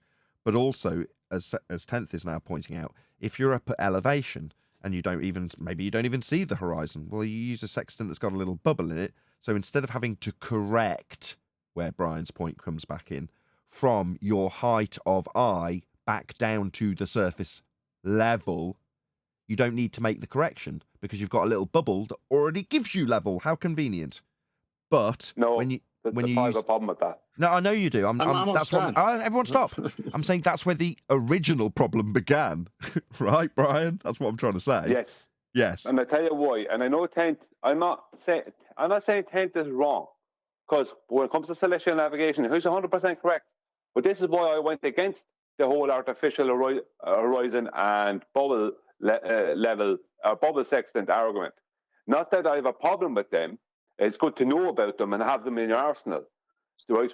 But the problem is that the ballers will keep on, and they have kept on bringing up artificial horizon and bubble sextant, right? They don't want to deal with the marine sextant because the reason they don't, when it comes to me, I can't speak for other people, they would try their best not to talk about the marine sextant with me because I bring them straight to dip correction. Because they can use that, they can beg the question with that artificial horizon or that bubble sextant, right, and say that's the tangent they're making, even though the tangent won't be touching their sphere in an airplane, but it doesn't matter. That's what they're going to do. But at that point, and now the penny's dropped, I can actually add to Brian's rather than detract from it. There is no dip correction then. Yeah, they can get to avoid it then. They get to not have to deal with it. The dip correction deals with just leave me a moment. Okay. If the water, right, at your horizon, regardless of how far away it is, if it's 4 miles away, a mile away, or 15 miles away, 50 miles away, that has to be in a horizontal with the water underneath your boat for dip correction to work. Because that is what you're using. It doesn't matter if you're bringing the vertex down and using mean sea level as your horizontal, or bringing the line that goes from your eye to the horizon up. The correction is the same. So with the dip correction, you're always referencing the actual Earth itself. The geometric Earth, you're referencing that. So consequently, that horizon can't be in a horizontal with the water underneath your boat if you're on a globe. It just can't. No matter how much over 6 hour you try and add in, it can't be. Right. Now, they can't add in over. There's a greater argument. There's more to it than that, right, that I can destroy them with. But the main point is that you're referencing the surface of Earth, so they can't use a tangent plane. They can't, we just use a tangent plane, get an angle, then bring it to the center of the globe. They can't do that with dip correction. They can't get past dip correction. End of. None of them can. We're saying the same thing, but in different ways. Yes. I totally agree with Brian. If you look at the image I put in Masterby, tell me when you're there, Nathan. I had it up at the right moment when Brian was going through it, actually. No, the new one I just put. Oh, okay. On dip. And to the far right, you see a box. Got it. Yeah, it's up. Okay. Summary of dip angles for various heights of observation above sea level. 0.0 at sea level. Look at the submarine one underneath. Observer's horizon, geoidal horizon. Here we go. That little curve, that little dingleberries there now. The Nautical Almanac and the site reduction tables, this should be capitalized. Assume that the sites are taken at sea level. Okay, for instance, from the periscope of a submarine barely emerging above the water, the rubber ducky. No dip required. Everything Brian said is right, and the Globers want to tie you up in the pretzel, and Brian keeps taking them back to the Mariner sextant and kills them. Absolutely right. But I'm going to back up the Mariner sextant by saying the other way of doing it is proving the very same point. The reason you don't take dip correction with an artificial horizon, whether it be a Pan and Mercury, flat, leveled, or a spirit level, is because you've already established that horizontal, meaning negating any curve that Brian is trying to show wouldn't work with the Mariner sextant. They both work in destroying this image of that dingleberry. One is coming from that point, and Brian's point, keeping them on the Mariner sextant, destroys them. A couple of quick shout outs before we do. Sorry, Brian, one sec. Shout out to DALA for joining as a member. Thank you very much indeed. Also, Theo Megawerty, who sends $2 and says, how many curvilinear... Try that one more time. Lick my lips first. How many curvilinear horizontals does a flat globe have? Thank you for the super chat, Theo. Yeah, I have issues with that tent, and I'll tell you why. Because if you, the rubber ducky, right? When you ask them, if my oil line is right at the sea surface, then I don't have to correct for any dip. They'll just go, yeah, because as far as they're concerned, what they're doing is secretly they're calling that the tangent point where your oil line is, that they're going to put their tangent plane on. And when you bring up the bubble sextant or artificial horizon, they're also calling them tangent planes. But they can't do that when you're actually doing dip correction. When you must use dip correction, which you always will when you're on a ship or a boat, because you're always going to be above the surface of the water. At that point, you must use the surface of the water, right, as your horizontal reference. No disagreement. Agree 100% with you. But hang on. Give me a second. Give me a second. The point I'm trying to make is that when you do rubber ducky, which is always at the sea surface, or you do artificial horizon or bubble sextant, all three of them allow them to beg the question and start adding in a tangent plane that they're not even telling you about, right? And they'll use your words to say, see, it's just a tangent. That's the point where the tangent plane will be, or that's where we'll use the tangent plane. And then we're going to move it to the center of our globe and measure an outline. Whereas with dip correction, you can't do that. When you actually have to do the dip, you must reference the surface of the water, and the water must have horizontal baseline. Yes. You must see that. That's the point. So the point. Just give me a second. You must admit there is no way to create the 90 at the GP and the 90 at the observer without doing the dip correction. And to do that, that means the water at the horizon that you see has to be in an exact horizontal with the water underneath your boat. 100%. The mean of that. 100%. We're not talking about anti-flat earthers and globers who hijack language. Please don't do that. Let me finish. Just oh my a gosh. second. Just stop.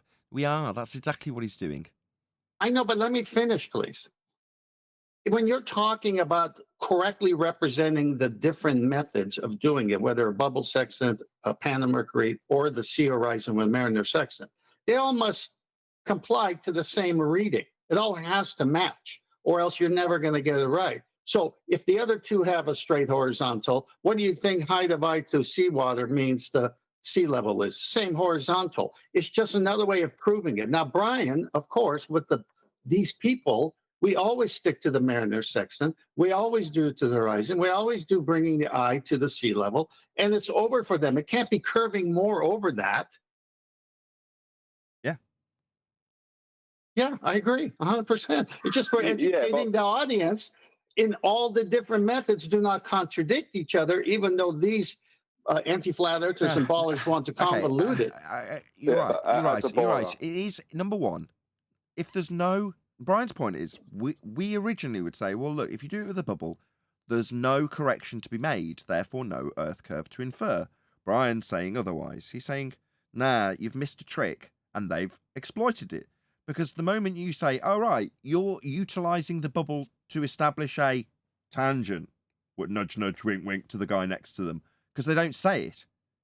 But at that point, Brian's saying the moment you use the level or bubble sextant, they're going to say, yeah, you've established a tangent to a plane at that, a tangent to a sphere at that point. How wonderful.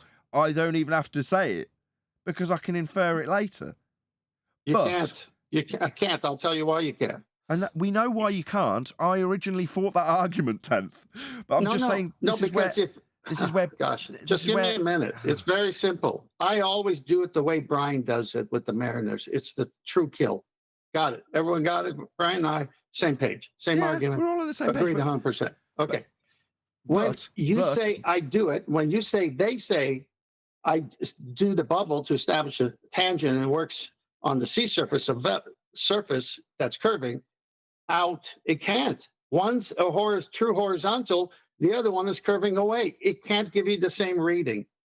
It destroys it by the other method. And we stress that. Hold on. Just one sec.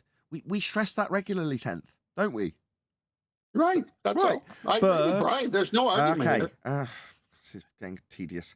Yes, but Brian is pointing out that out on the circuit, when he's debating with the anti-flat earthers, he's disseminating what he has to come up against and how they utilize it. Now, you're right, and I will always side with you. I just want Brian to understand why when I explain this. We will try and disseminate what actually occurs more often than not. But there are going to be certain circumstances, like now, where Brian is explaining, yeah, but this is how they try, fallaciously, to get around it, and how I undo their fallacious attempt. That's what. And I'm agreeing with him. I know you are. But, okay, that's it. Okay, good. We're good. No, I don't think you are, Tent. No, I am. We'll fight them. more about how we agree. No, because as a baller, I can use the artificial horizon or the bubble sextant, and I can say I'm measuring a horizontal distance, but then when I bring that to the center of the globe, the angle measures the exact distance as an arc. No, right? That's not what I'm doing. But don't put words in my mouth. That's not what I do. Why are you arguing with me? I'm trying to tell you what they're doing. I know, and I'm telling you, I do it. If you know, then I understand you understand. No, you're not this, listening. But if you knew my position, please leave me finish. If you knew my position, you would realize. I know your position. We shared notes all the time together. I know, but I don't think you fully do understand this point I've been trying to make. I get it, Brian. I don't start off with the bubble sextant. I do the Mariners, and then when they're deep in the hole, I could use that. The way I never bring up the bubble sextant. I know, but I have a different. It allows them a way out. Guys, both of you, no. If take I a breath. Your way, Hello, there is no both of way you. out. Hello, you both just take a breath for 1 second. Thank you. I'm not looking to have an argument. My point is, right, besides arguing now with Tent, my point is this, that if we had focused on the dip correction when I wanted you to focus on it, I would say Jaron would still be saying the stupid shit he's saying. Sorry for the language, Nathan. He'd still be saying that. But all the other flat earthers, I say, wouldn't be going, you probably could make it work with the tangent plane. Because none of them focused on the dip correction because they learned everything via this show, and we didn't focus enough on the dip correction. I beg to differ. Bloody matter. That's my point. From the beginning, from the purchases of the books, from understanding this, taking a year to do the study by myself, then dripping it on, I always brought up dip correction. Okay, who I cares? always cited dip correction. From that perspective. And if they don't do it, okay, guys. No offense. Hang on. And if they don't do it, they're off by 20 or 40 miles. So you got to do arguing it. with each other about how you argue with ballers currently. Okay? It's going to be difficult for the audience to follow along. No offense. But can we just save it? I know, but I don't want the audience to think that dip correction was somehow not addressed from the beginning and ongoing. I've been doing this. It was the basis of everything. Sure, I didn't say you said that. From the beginning, it's evolved. Okay, let me clear it up. Brian's just clarifying how it's evolved from an anti-flat Earth position that he's countered. That's all he's doing. And we're not saying we don't agree. Can you just chill?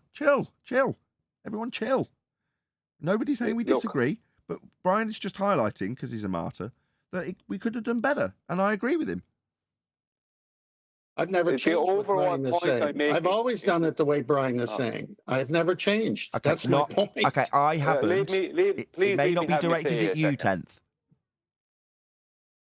It's not directed at you, Tent, but this part, I'm sorry, will be directed at you, but not in a bad way, right? Heaven help us. Right, and Adam too, right? So it's not just, right, not just Tent. When you started bringing the bubble sextants and the artificial horizon into it publicly, I was fine about learning about it privately, but when that started being bringing into it, it started creating routes away from the Mariner sextant and away from dip correction, and right, and to dip or not to dip, that whole thing allowed for the ballers to use things like the bubble sextant and the artificial horizon as tangent planes. So we have to realize we're not just detailing celestial navigation here. We're detailing what we're dealing with. Where they're going to use these things. Right. And the one thing they can't use, is the dip correction. That's why I argued with you when you first started bringing the artificial horizon above a sextant into it publicly. Brian, I argued against that. Brian, why do you think I brought it up early on to preempt it? My goodness. Yeah, but my point at the time, Tent, was that we should know about it for when they go and bring it up. We should Well, that's know why about I it then. brought it up. That's why I brought it up, so we would know Okay, about sorry it. to interrupt you both. No, sorry you're to missing interrupt. Shout out to Please. Theo Megaworty, who says, the point of science is always wrong. Oh, it's in quotes. Did Jaron? Yeah, I think that was in Flat's Yeah, that was in his video. No, we played it Let's earlier, say didn't we? this- Did we not play that Yeah, earlier? we did. We played What's it. going Yeah, we on? did it. What's going Yeah, we on? played that. Hello, trying to shout out a super chat. Can you just put a lid on it just for a couple of seconds, please? I know you're both really triggered with each other for seemingly no No, I'm reason. answering your question. We played that video. I'm asserting you played Oh. it and he said it. Okay, right. Thank you. My bad. Yeah, let's sorry. move on to Jaren's video. We'll discuss this in the after show. We're not in disagreement at all. Okay, you up for that, Brian? Right there. Want to check Brian's cool? Yeah, I don't mind. We can discuss it later. It's okay. I'm not going to make an argument out Coming of up on the hour anyway. Anyway. Well, what if you lived on a sphere? If you lived on a sphere, it would be impossible to look at stars and get angles? No, because you could just say, well, let's just say where I'm standing is a tangent. That's all it is. Now, granted, I don't believe the problem we have is we have globers. Let's just say we're standing on a tangent. I mean, yeah, you can just beg the question. Like, you could just say, let's just say the begging the question, proof of nothing, perspective hijacking Earth curve calculator proves we've got Earth curve. I mean, you can just say that. However, when you do, the tangent that you're assuming isn't taking a measurement from a curved baseline. And when you pick up a sextant, you're taking a measurement with it. And you're establishing a baseline with it. So to say, well, I just assume a tangent. No, you're holding a sextant, taking a measurement of an angle. So the angle that you're measuring, that's two straight lines. It's never going to be one curved. Oh, I Does he assume a not tangent. Well, realize wait, out. I'm sorry. Does he not realize that begging the question is fallacious? Yeah, it's Is he just cool with somebody just saying tangent? What's a tangent again? Chocolate, it's worse than that because he doesn't realize you got a minus from 90. Right. You're going to be establishing a baseline when you take the measurement with the tool. As QE puts it, ballers can't even look at a sextant. It's two straight lines that you're measuring with the tool. One of them is going to be you looking at the horizon. So you're saying, I'm taking an angle. That's a straight line between me and the horizon and a straight line between me and the star, or sun, or moon, or anything you're measuring on land if you're using it terrestrially. Okay. So it's an angle measurer. The device, that's all it does. So you say you establish a tangent. Okay, Jaron, we're talking about navigation, Mr. Big Head. I know what celestial navigation does. Show me the tangent mirror on the sextant, you total bonehead. You don't understand this argument. You've got a horizon mirror in a sextant, and you're measuring an angle with it. So you look at the horizon. That's one line, straight, not curved. Okay, game over globe. How do you measure an elevation angle from a curved adjacent? You don't. You don't have a tangent mirror on a sextant. You've been duped by Toon. That's all that's happened here. Now you're parroting off his argument Like, we should bloody listen to it from you. You're a flat earther. Why are you parroting off the globe's crappy claim that you can get 2 straight lines from one curved? You can't. Actually saying That's your celestial mistake. navigation That's your mistake. You think he's a flat earther. He's not a flat earther. Keep it up. proves the globe. That's retarded. That's retarded because we can say to them, what do you mean? Clearly, you could take angles from a flat baseline. Clearly, that's what's needed to do triangulation, and then go from there. And the problem we have... What, our argument, you mean? You mean you could just disseminate our argument about having to get angles from flat baselines? Like, let's just hear that again. Globe. That's retarded. That's retarded because we can say to them, what do you mean? Clearly, you could take angles from a flat baseline. Clearly, that's what's needed to do triangulation. And yeah, that's our argument. Thanks, Jaron. Thanks, Jaron. Yeah, well, so you do understand the bloody argument then? So when you're holding the sextant, your argument on their behalf, that would be damaging unless we acknowledged it, was that we look through the sextant and look at the tangent mirror, I guess. You bonehead. Wow. This reminds me exactly of when he was talking to you and affirmed how many times, at least 6 from what I saw from QE's show, affirmed with you that science proves things, yet still having the argument that science doesn't. This convinces me that he doesn't even know what he's saying. He's just saying words. There's no consistency in anything that he's saying. There's no comprehension. Yeah. I mean, listen to what he just said. He's attacking us for using the argument that he just said. Yeah, we of course that's how we know we need it. Yeah, we need a flat plane. So, in other words, is tact or his MO is to attack us as being wrong, and then usurp the fucking argument he's arguing against. Yep. Oh my God. Okay, yeah, as you mentioned it, Chocolate. Yeah. When I listened back to QE's show, I went and trimmed them all out. Want to hear them?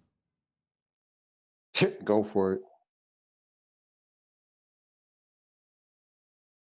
Things like science proves this, science proves... I took him and said, Nathan, you know science doesn't prove anything, right? It does. Then it was never proof to begin with. Right, but we did the testing to get to that proof. I said, Nathan, you know science doesn't prove anything, right? Proving your statement as true. A causes B. We proved the null. I said, Nathan, you know science doesn't prove anything, right? We proved the null. Yeah. I'm sorry. If we prove the null, we prove that A doesn't cause B. Correct. Yeah. I said, Nathan, you know science doesn't prove anything, right? But our test proved that. It's clearly a lie, but they keep saying the same lie over and over again, right? That's how you know you're being scammed. So back when Nathan Oakley kept saying things like science proves this, science proves... I took him and said, Nathan, you know science doesn't prove anything, right? Yes, it does. Science proves everything. No, science can't prove anything. It's impossible because you don't have all the parameters. He wanted to argue with me about it. So they keep perpetrating or perpetuating this lie. A will cause B and A won't cause B. Both can't be true at the same time. Only one can be true. Because to have A cause B and A not cause B isn't possible. Do you understand? Sure. No, science can't prove anything. But our test proved that. Do you understand that A can't simultaneously cause B and not cause B at the same time? Only one can be proven. Correct. So one can be proven then, Jaron. No, science can't prove anything. I heard you call me a scammer because of, according to you, I say science proves, therefore I'm a scammer. You understand that only one can be proven, and it would violate the law of non-contradiction. If one was true, but the other was a little bit true, then A would be both causing B and not causing B at the same time, which isn't possible. Correct. Third attempt. Do you understand that only one can be proven? Correct. I said, Nathan, you know science doesn't prove anything, right? That one will be true and the other will be ruled out as false because the other is true. So A causing B can't simultaneously exist along A not causing B. Only one statement can be proven. You can't both cause something and not cause something. Only one can be proven. Do you understand? Fourth attempt. Then I understand. An experiment is a test of a hypothesis. So first, we need to understand that in a hypothesis, one statement will be proven. If the experiment's done correctly, yes. One statement will be proven. If the experiment's done correctly, yes. So we can definitely prove things with an experiment then, Jaron. There you go. I mean, that speaks for itself. Like, what do we need to do after this? Just analyze it. As Tenth has suggested, So many hotels, so little time. just analyzes aftermath after I'd left, which is what we'll continue to do now. How long have we been going live? We're already 5 minutes over time, guys. Let's just shout out a couple of super chats before we do anything else. So shout out to Duncan McLeod, who says, Jaron knows he is wrong, but is too stubborn to admit it. What, the thing he accused me of? Exactly. Right? That's what he opened with, accusing me of. The irony. Anyway, shout out to JK. He says, Jaron will just say he doesn't mean prove when he says prove. Right. Thank you very much for the super chats. Really appreciate them. So yeah, we've already run over time. Do you want to do a little bit more of reaction? There's like a lot of stuff to react to on this. I can't believe he's done a solid hour on his own. What minute mark are you on now? 2:13:39. I'm happy to carry on a little bit when we've already gone over the hour. I'm having fun, aren't you? I think you should, Nathan, because a lot of the show was taken up by me and Tent and all that. With all that. Yeah, I was going to have a word, but yeah, we can. It was just 120 watching. Come on. Okay, fair enough. Go from there. And the problem we have is these guys going around saying, but then rather than just keep on the points that we have that are great. I mean, Nathan's the one who formulated the, gas pressure without a container, that formulated the, basic idea of the vacuum of space can't possibly exist next to the Earth. That team formulated some truths and some proofs that everybody still uses. So they definitely had their place. Now, for the last year or two, and I think it started for me, when I first was like, wait a second, was the Witsit event. I know Witsit. I've seen Witsit. Like, the one thing Witsit is not is stupid. So when I hear our own team, our own flat Earth debates, call Witsit in and then mute him over and over again, and then laugh at him and call him an idiot and call him stupid because he's looking into the ether, to me is such a travesty. That is... Go ahead. Which of us called Witsit in? I remember, from my recollection, he was busy chatting shit in the Discord, and people were saying, get Witsit in, and we said, snort to him, the door's open, he can come whenever. And about a week later, he rocked up. That's my recollection. I don't remember us demanding him appear before the Pentaveret or anything. You know what I mean? It was, but again, we're having to slightly repaint history, aren't we, a little bit? Not only that, Adam, but Nathan went on Globebusters to talk to them about the scientific method, and then we know what happened. Okay. And here Jaron says, they were on our team. Really? Then why'd you treat Nathan so harshly back then if we're on the same team? I mean, this guy's making up stuff. It was Deislo. Deislo was here talking, and then Deislo went and contacted Witsit, and Witsit came in. That was what the first day. If Witsit was muted, hold on. If Witsit was muted, what part of his argument was not heard exactly? Because we got a bunch of contradictions from it. So, did he contradict himself, which we can all hear, or was he muted? Well, we know that it led to Brian and Witsit in the debate because of that show. So obviously there was enough there for Brian to debate him the first go around. Well, that was a couple of years ago. That was prior to him coming in and having the thing with Nathan those 2 times. Yeah, but that was 2020. But he was talking on the circuit about it before you debated him, and he was on our show talking about it before that. I don't know if he was on our show talking about it before. Maybe he was. I don't remember him being in here, but I do remember him talking about it, and I remember debating him. I think it was 2020. I debated December 2020, if I remember correctly. QB pulled it up recently, so that was back then. But he came in last year, I think it was, or earlier this year, twice. First time because of Deislo, and second time about 10 days later because of what happened that day with Deislo. Regardless, but the point is, what argument was he not allowed to make? Jaron has an opportunity to say what was muted. Is he going to? Okay. Disgusting to me. There's no reason that's uncalled for. It's just, why would you do that? Like, if you have a problem with what he believes, just talk to him like a human being.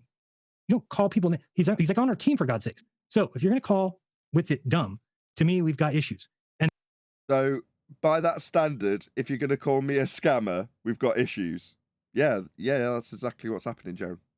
You called me a scammer, now we've got issues. And then when you go and say, because Bob, he called us part of the team earlier, like 5 minutes ago, as he was giving us credit for creating these arguments of, you know, gas pressure without a container and shit like that.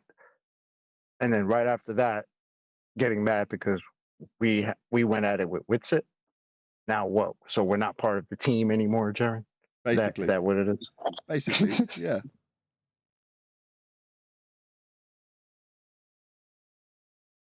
Well, are you playing on? what happened to the part of the team when Bob and them stood against the initial time you tried to share the scientific method, which now you try to share again? What happened? You saw subscriber loss. They had the bigger channels. They ganged up against us. They called us names. And now we're revisiting the whole thing again. And look who plays the fool. I don't think he's playing anything, Kenneth. I'll go ahead and say it for him. They're a bunch of morons. Absolutely. An agent. And I mean, why? Because he has a different opinion about gravity than you. Now he's an agent. Well, then it went from Witsit. So what's gravity again? Different opinion about gravity. Yeah. We would ask that it be shown. Then we'll argue about it. So, asserting... I'm nearly there.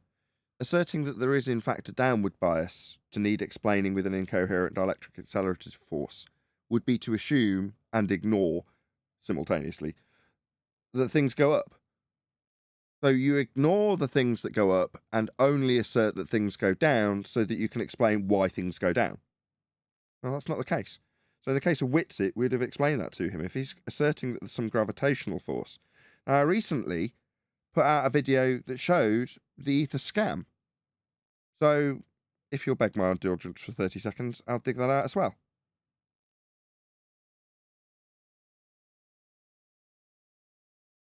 Okay, here we go. Sound on. You've come in for a hearing test. So is that what you're saying is never going to get me off of my current belief. Right, but we did the testing to get to that proof. Right? And that could be proven scientifically. We proved the null. Yeah. I'm sorry. If we prove the null, we prove that A doesn't cause B. Correct. Yeah. Right, but we did the testing to get to that proof. We proved the null. It's clearly a lie, but they keep saying the same lie over and over again, right? That's how you know you're being scammed. So back when Nathan Oakley kept saying things like science proves this, science proves, I took him and said, Nathan, you know science doesn't prove anything, right? Right? And that could be proven scientifically. We prove that A doesn't cause B. Correct. Yeah. Right? That's how you know you're being scammed. So back when Nathan Oakley kept saying things like science proves this, science proves... Right, but we did the testing to get to that proof. I took him and said, Nathan, you know science doesn't prove anything, right? We proved the null. We proved that A doesn't cause B. Correct. Yeah. Yes, it does. So everything, science proves everything. Correct. Yeah. No, science can't prove anything. It's impossible because you don't have all the parameters. Right? And that could be proven scientifically. We did the testing to get to that proof. You wanted to argue with me about it. The thing is that what you're saying is never going to get me off of my current belief. So they keep perpetrating or perpetuating this lie. Vary the amount of vitamin C content in a human bloodstream, you'll get scurvy. It's proven. You're not getting the point, I guess. I mean, the thing is that what you're saying is never going to get me off of my current belief. The thing is that what you're saying is never going to get me off of my current belief. You're not saying anything that makes me go, oh, Nathan's right. Things can be proven unequivocally. Yeah. I'm sorry. If we prove the null, we prove that A doesn't cause B. Correct. Yeah. We did the testing to get to that proof, without a doubt. It's not happening. That's what proof is. That's what proof means. If it wasn't, it wouldn't be proof to begin with. So earlier when you're like, I know some of my compadres say they prove this and that with science. That's how you know you're being scammed. Now listen carefully. What science has known for, hundreds of years, and that is the existence of the ether. That's how you know you're being scammed. Where are we going with this? They're scamming. My issue being you've then gone on within moments to say that science proves the ether. That's how you know you're being scammed. Well, I think you can find a scientifically valid method that can validate the ether, but it doesn't exist. You know science doesn't prove anything, right? Prove that there is a cause and effect relationship. The Sagnac experiments prove that the ether is actually there. Right? That's how you know you're being scammed. Back when Nathan Oakley kept saying things like science proves this, science proves, I took him and said, Nathan, you know science doesn't prove anything, right? And we could do actual science to prove that we're not on a spinning globe. I took him and said, Nathan, you know science doesn't prove anything, right? 24 times farther. Scientifically, we can prove that its angular size is too small. Scientifically, we can prove... Kept saying things like science proves this, science proves... Scientifically, we can prove... I took him and said, Nathan, you know science doesn't prove anything, right? Right? And that could be proven scientifically. Right? That's how you know you're being scammed. Well, no, that's the point. If it wasn't correct, oh no, upon systematic experimentation, it turns out that if you apply a little bit more, it does, then it was never proof to begin with. Right, but we did the testing to get to that proof. Yeah, that's the problem. And systematically ruled out the null. Yeah. No, if you'd systematically ruled out the null, you'd be systematically proving the cause of the effect by inducing the cause of the effect when you did it. Proving your statement as true. A causes B. Oh, I thought you said we proved the null. Yeah. I'm sorry. If we prove the null, we prove that A doesn't cause B. Correct. Yeah. It's a train wreck, man. Jared, maybe you should just calm down and just listen to the words that are coming out of your own mouth. You don't care. It's just double standards. Hello, this is the Pocket Prepaid MasterCard.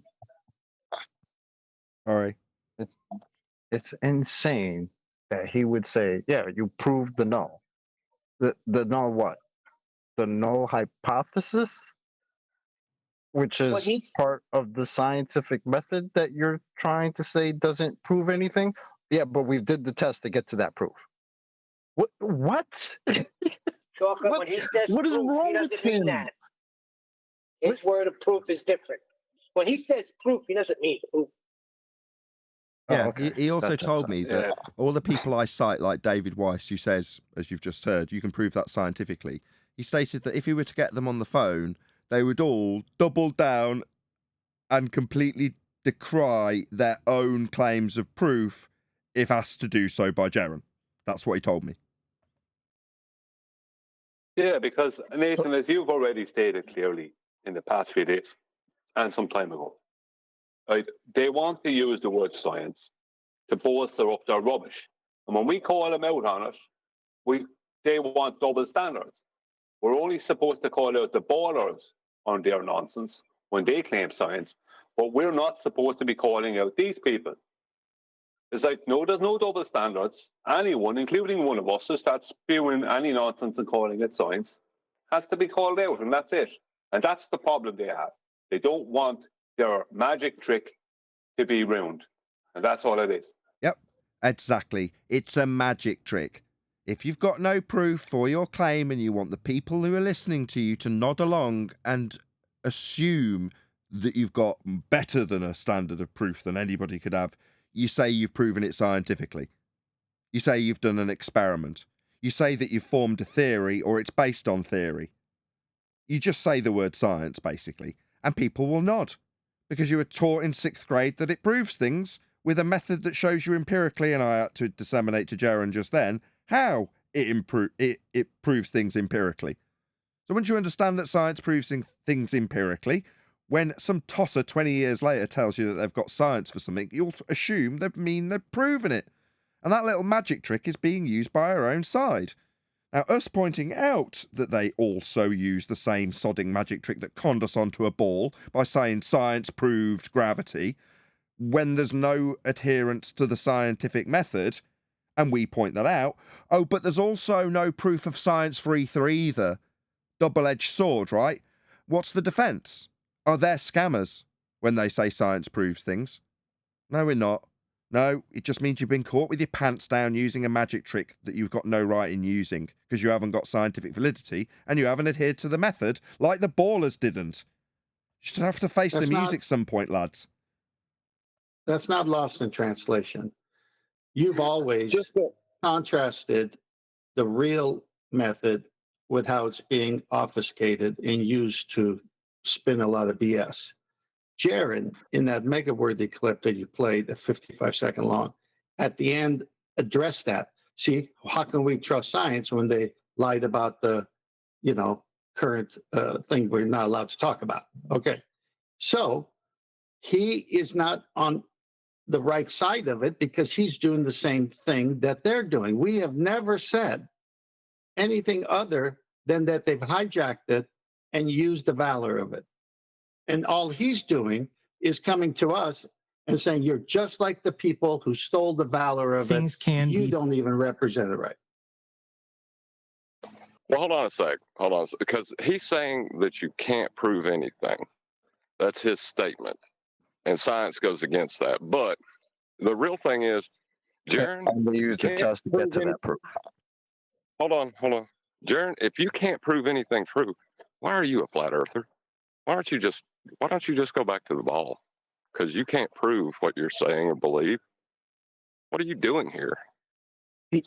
He's not a flat earther. He's just a conspiracy theorist with beliefs, just like Witsit. And they talk about paranormal stuff and things of past speculations of red beard giants and stuff like that. And they happen to also talk on another so-called flat Earth conspiracy theory, and that's how they pretty much intertwine all that. But they're not like this place. They're not like flat soil.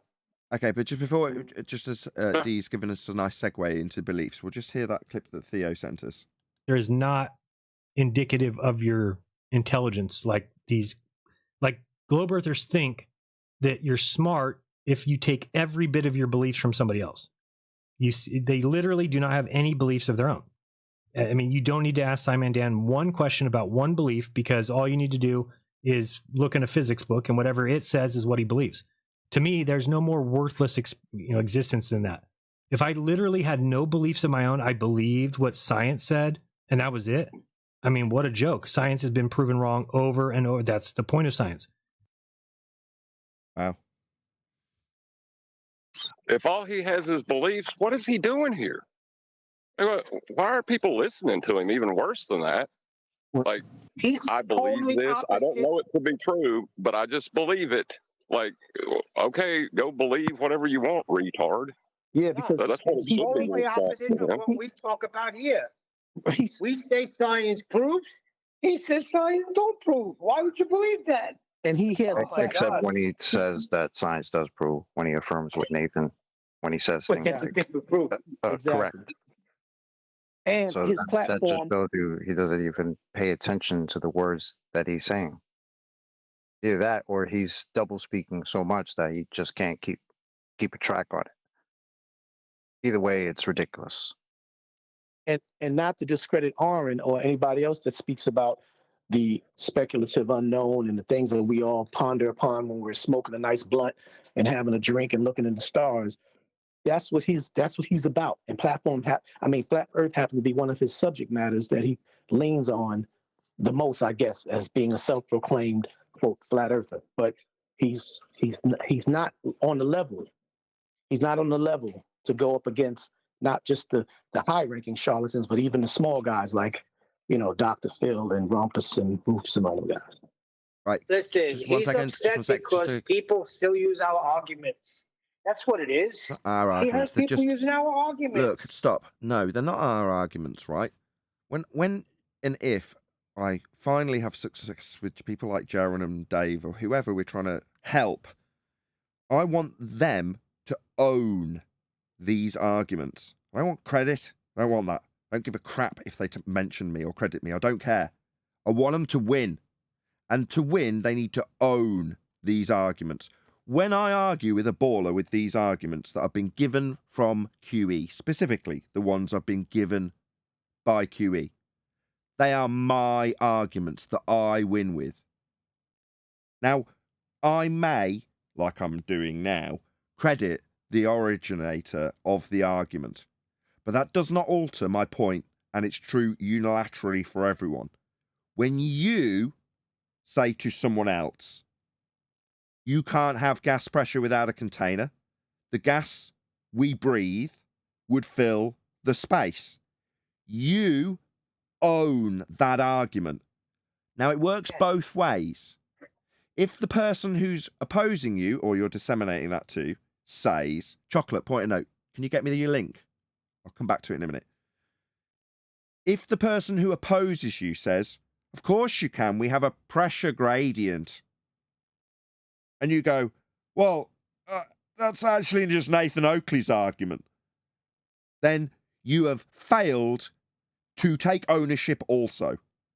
So not only can you take the victory when you point out that you can't have gas pressure without containment, space is fake, there is no outer space and moon travel, and they come back at you and say, no, there's a gradient, and you go, what, a gas pressure gradient?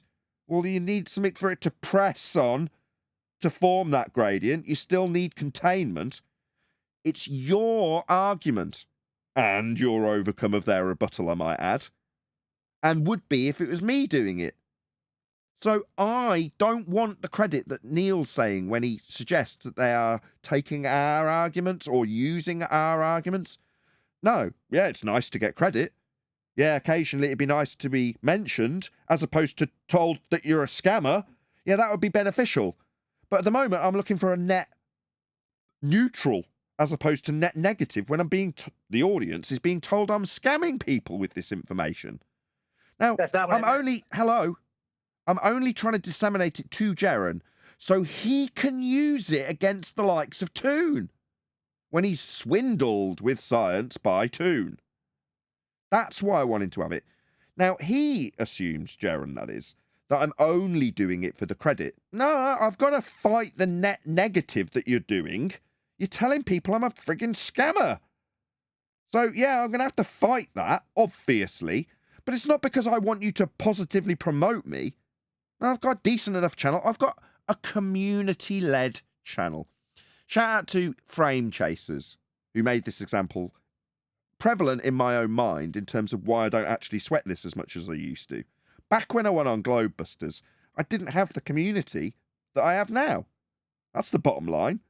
Whether or not Jeran tells an audience that may or may not be subscribed to me that I am a scammer has now very little bearing on the community support that my community, who does understand these arguments, offers me, because it has very little influence on them.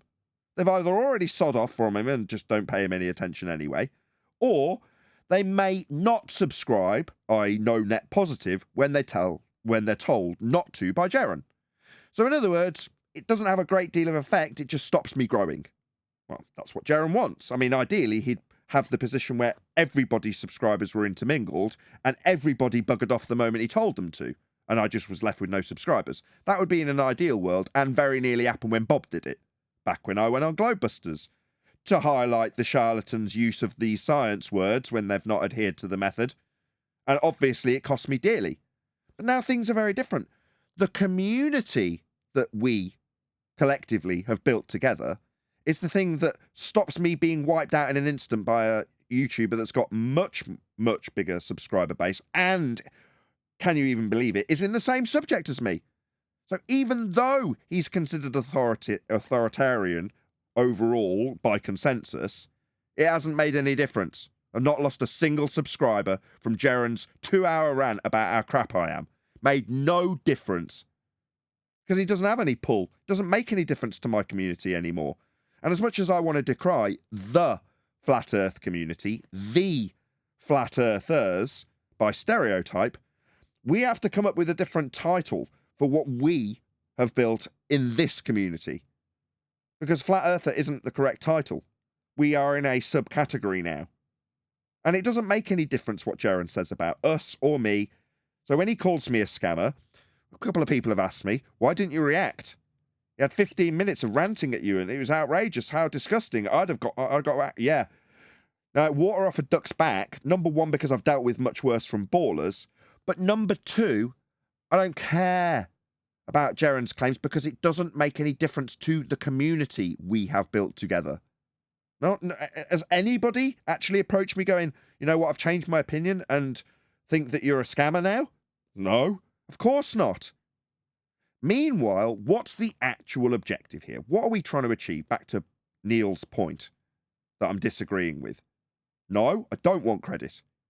Yeah, it'd be nice if you stopped calling me a scammer, but what I do want is you to win, Jeran, because then we can perhaps have some cross-pollination from our now separate community that we have built here at the tip of the spear of Flat Earth, because you're also on that spear, just slightly duller end of the blade. So, as someone who I still can't remember to credit pointed out, steel sharpens steel.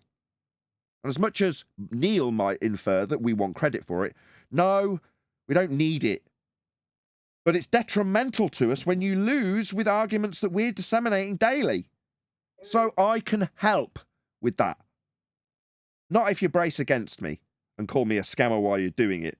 Then I'm going to have to go out of my way, like I've done in the last day or so, to chop together videos that really overtly point out your contradictions when it comes to scientific evidence and proof thereof.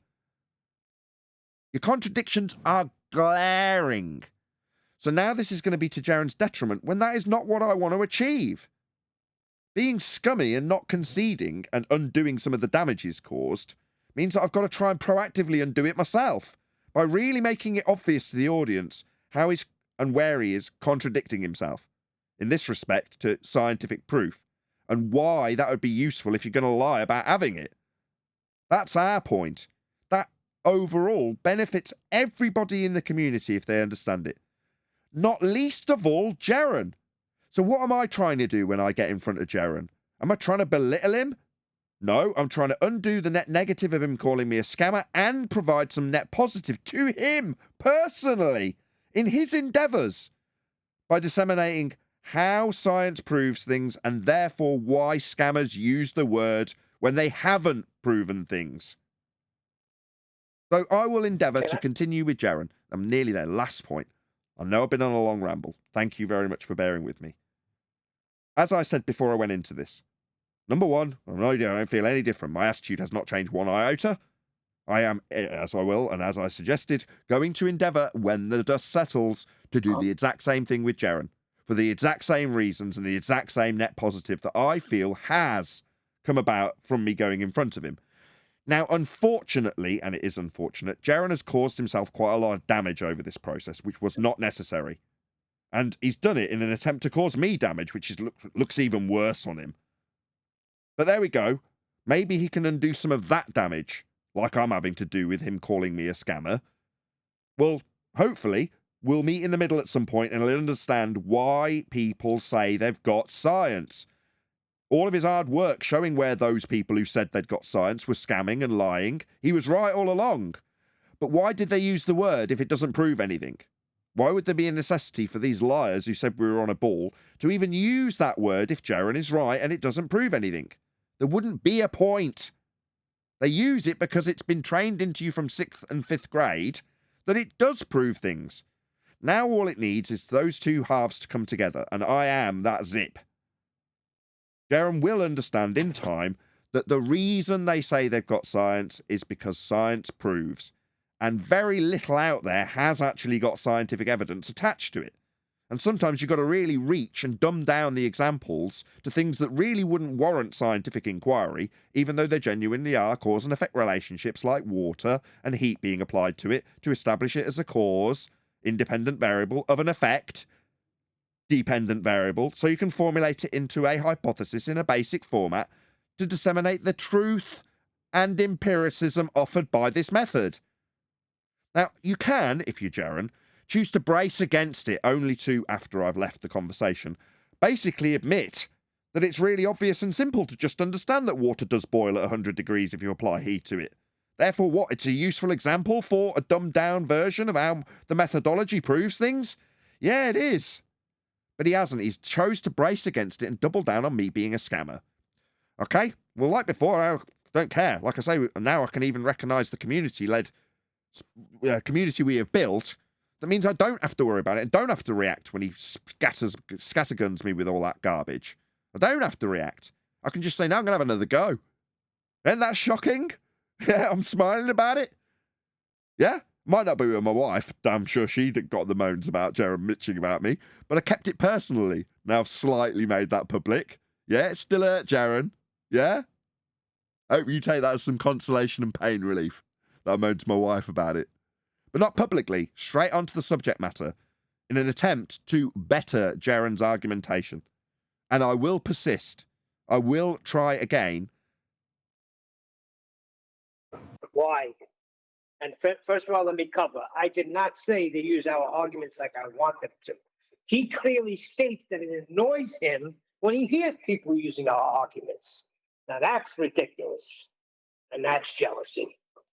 Two things. One, that link is in Master B for you, Nathan.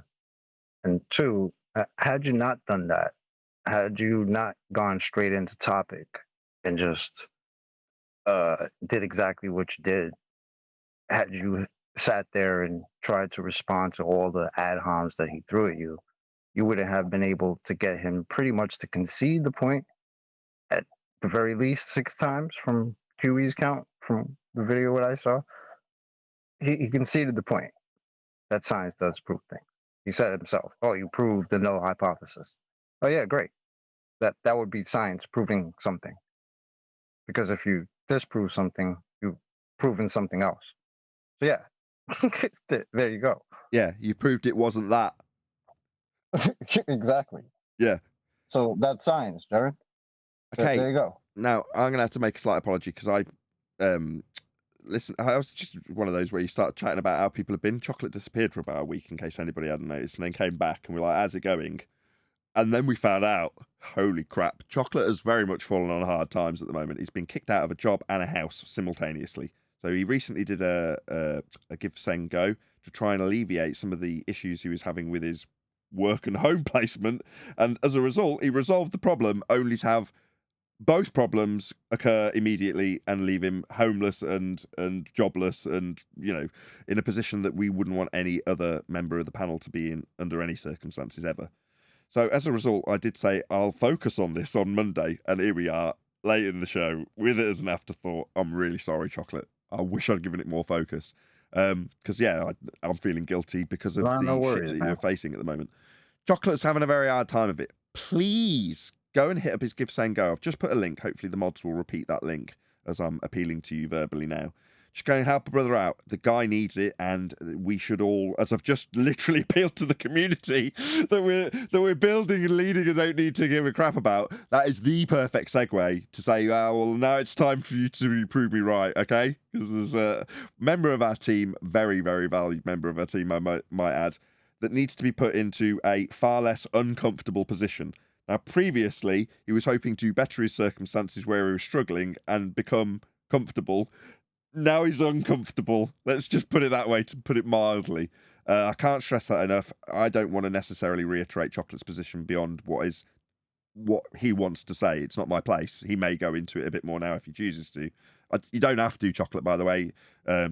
It'll maybe come up at other times if you don't want to necessarily go into it in great detail now. I don't blame you. It's not necessarily going to keep the tempo of the show up, let's put it that way, because it's entirely depressing. I don't want to just put too fine a point on that either. Literally, I'd have to have violins to give it credit, and I haven't. So feel free if you want to, Chocolate, but yeah, go ahead. Or don't. I appreciate it, Nathan. Perfect. I won't try to make a too long of a sob story about it, but yeah, I'm not having the greatest time right now. Basically, like a couple weeks ago, I was kind of forced to leave my apartment and literally homeless for about a week and change, and a week after being able to find some place to live, I got fired from my job of pretty much 5 years. You know, all the background noise you guys been hearing every time I talk. Yeah, I got fired from that. By some so. drunk asshole. By some drunk asshole. That's the worst of it, right? Some supervisor comes along, doesn't know his arse from his elbow. Next thing you know, you're getting written up for this and that by some guy who doesn't know his arse from his elbow. The guy's shit-faced the entire time. You're like, what the hell? Life is cruel. Yeah, it's a little crazy. It was basically being targeted by somebody who definitely should not have been there, and that's just a long story. But yeah, that's BS, man. That is BS. It's crap. It's crazy. Hit like me literally up, fired for bro. being too eager to work. Like I mean, and just being me, you know, like it's just like here. If somebody says something to me that's just nonsensical, I mean, I have to address it. I don't deal with nonsense in my reality, especially like just work stuff. And it's like that type of thing that I had to deal with. And being me, once I started getting written up and this and that by the same person, you know, it became a targeting that's been going on for about 7 months now since the guy got there.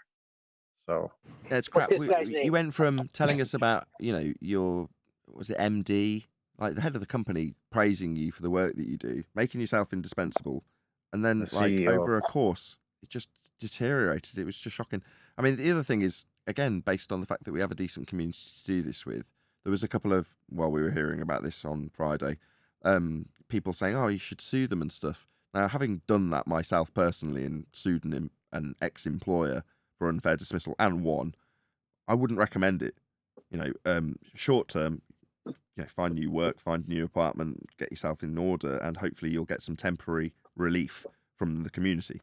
I really hope people do actually hit you up on Give, Say, and Go. The link's going by in the chat as we speak.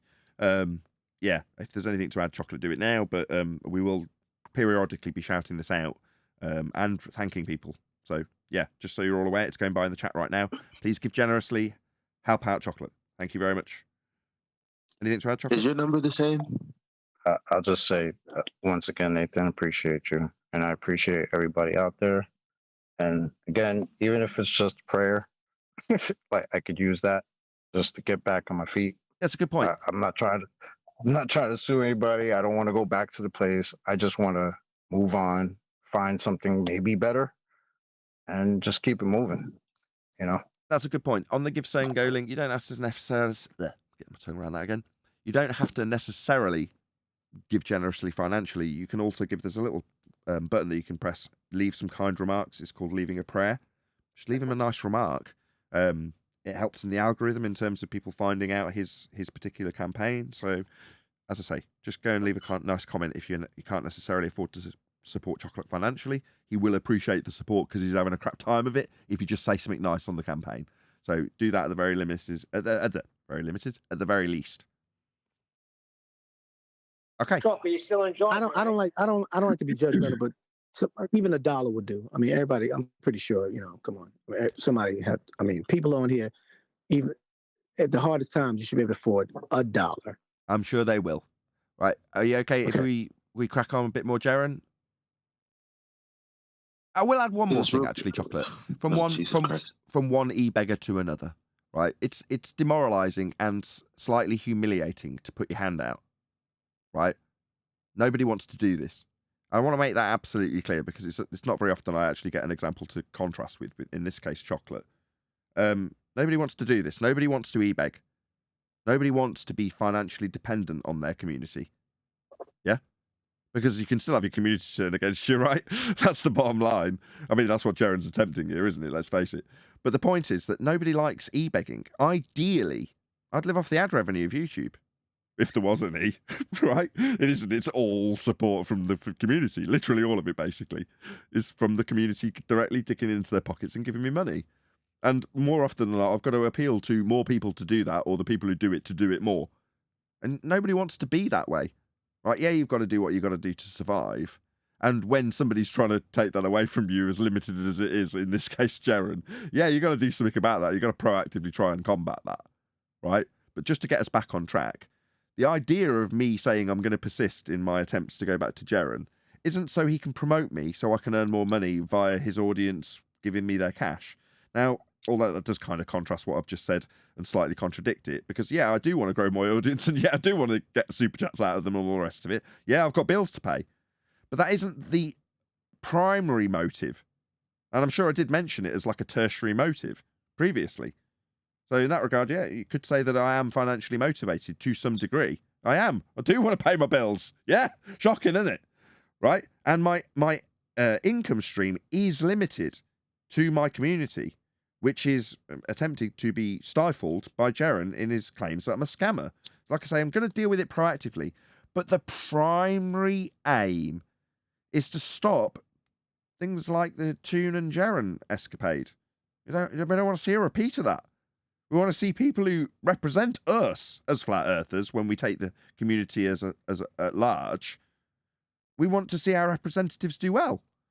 And we didn't see that with Toon. We saw Jeran doing very badly. And now telling an audience how dangerous it is to not understand how we can take elevation angle measurements to a tangent. You're like, what? That's dangerous. You know, because you do represent me, Jeran. So I do want you to do better. Anyway, we're going to crack back on unless someone's got anything to add to that. Hopefully I've segued from e-begging to Jeran nicely. I have something for you. For me, the only advice I give to anyone concerning Jeran, and it includes you, Nathan. Now, it does include you, and it doesn't because you understand anyway. But really comes down to what you'd have to know before you'd speak to Jeran to know whether it's going to be, if he's going to take on board anything you're going to say to him, is you'd have to know his intent. And I don't know his intent. As in, I can speculate what his intent is, but I don't know for definite. So anything you say to him, you don't know if his intention is on purpose to definitely go against you, or if he's just not getting it. You can't state either way. I mean, honestly, you can. Me, I would state, and I would state that the guy has no interest in learning or doing the right thing. That he's only interested in doing things wrong, and it's a purposeful thing, right? But that is me divining his intent.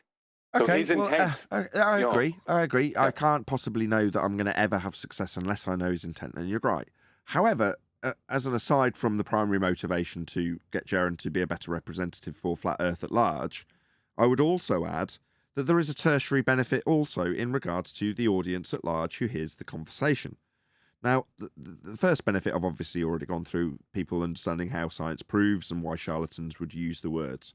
But there's another benefit on top of that, right? Which is to say that you'll also see the double-edged sword aspect to it. Why is there a confrontation?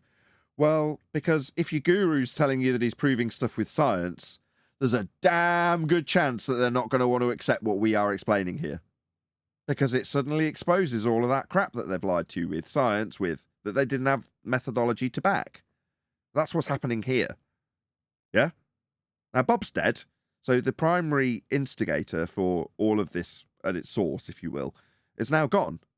And he was the originator of the ether dissemination with him saying that science proves it. And me saying, well, let's see the method then.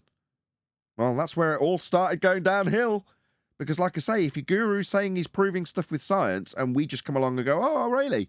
Let's see your science then. That man's a scammer! Ignore him. Anyway, so the science is proven, Ether. Yeah. What's that? He's still around. He's conning you. That's what's happening here. Okay? So the audience sees that. And they also recognise that, it doesn't just work on ballers. It's going to work on other shit charlatans around you that might be flat earthers also, but are peddling a load of old garbage. Maybe they're peddling their crystals and telling you about how scientific they are. Yeah, suddenly they get exposed, don't they? Because their crystals haven't been through the scientific method. Or their incoherent dielectric acceleration. Or whatever else it is that they've said they've got science for. It all gets exposed the moment you understand what science actually does to prove things. Can I add that? I'm sorry, bro. I was just gonna say, can I add that's the part that kind of hurt. Should I say hurt or like kind of baffled me the most about the whole thing with Jeran? Because I don't know Jeran. I don't want to have personal beef with the guy, right? He's just another dude. But it's almost like seeing, like you're in a war and you're seeing your friend who's fighting next to you with no sword, and you're throwing him the sword, and he's like, nah, I'm good.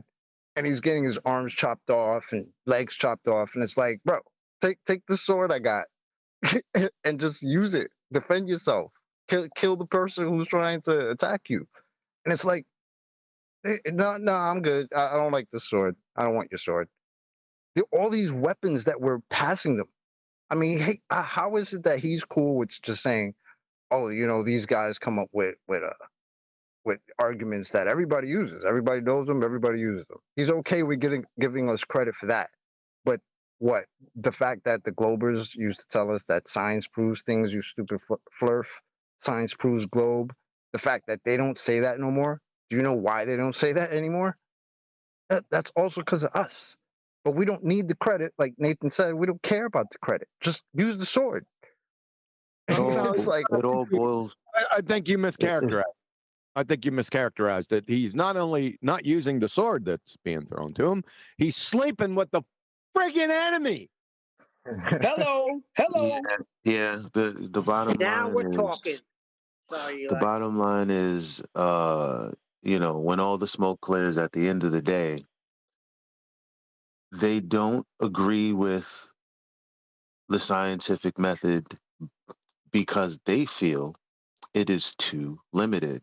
Now, I don't know, things that are useful that are too limited, like measuring tape, perhaps because you can't Google things with it, or I don't know, a chicken because perhaps it's not salmon.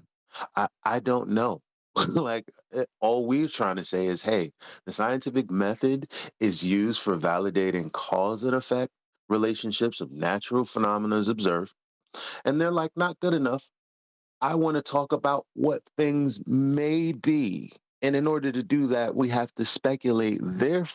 I don't know why they have to dump on the scientific method to do that. They don't. They don't. The double standards. I'm glad we got back to it. Nice segue. So their double standards are that they get to use all of the nice, warm-feeling, proof-sounding words like experiment and science, in Jaren's back and forth with me, he was like, yeah, I know the guys around me say science proves this and that. Yeah, we know they do too, Jaren. But they aren't. And you, Jaren, understanding how science actually proves things would mean that you were complicit when they said that. Jaren is a glober baller that wears the badge of flat Earth. And he's nothing but a subsidiary disciple of Michikuku, who believes that scientific conventional methodology is not necessary in these days. We go by consensus and philosophy. That's where he comes from.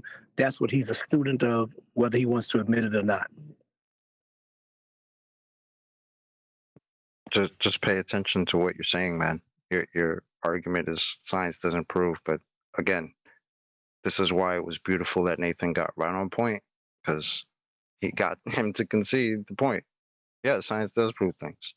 Yeah, you could prove that. Yeah. Yeah, we proved the no. Yeah, Jaren. That's science. It's as simple as that.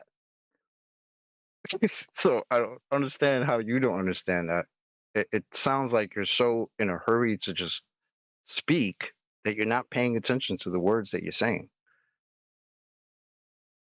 Today, I'm also send you something too, man. Yeah, we'll talk about it. Yeah. Hey, Eli. Yep. Why you ain't send me that same love, man? I mean, I'm interested. I'm transitioning from a 33-year career in medical, and my boss is retiring. I would like to be able to transition to something. So, all right, no doubt. And when you say show your face, you mean physically travel, like fly to wherever, to a meeting and be there? No, I mean like you can't be like some like anonymous person behind. Oh no, I'm not. I'm not anyway. I show my picture. I mean, you know what I look like. I mean, I get on camera and everything. Ain't no big deal. So you'll do a lot of Zooms and stuff like that. That's what's up. Yeah, ain't no big deal. You could you could transition to being. I'm very interested. You could transition to being a female. You'd be surprised what a pair of tits will get you. Yeah. Anyway, D-Rose hit me up in the Skype. We'll talk about it. And Chocolate, I'm gonna send you something regardless. All right. Because it sucks to hear you going through this, and man, that's just not cool. Yeah, I appreciate you, man. Do we want to? And chocolate looks like a Haitian version of Denzel Washington. Just so if anyone's worrying. Yeah, he's a handsome fella, isn't he? Yeah, he's a good-looking brother. Yeah, that's a good comparison. Yeah, it just appeared on my camera once when we were like setting up for the pre-show, and he just happened to accidentally turn his camera on, I think. No, and then I think he did actually intentionally show me what he looked like. I can't remember. I definitely saw you though. He came on and he was showing us it was intentional. smoke rises. Remember, you came on camera and you were smoking a vape or something, and you're showing how smoke rises. Is that the same time? Because that's the only time I seen you. Man's an Adonis. It's got to be said. He thought he was all that in a bag of chips, and then I friggin' rocked it. What the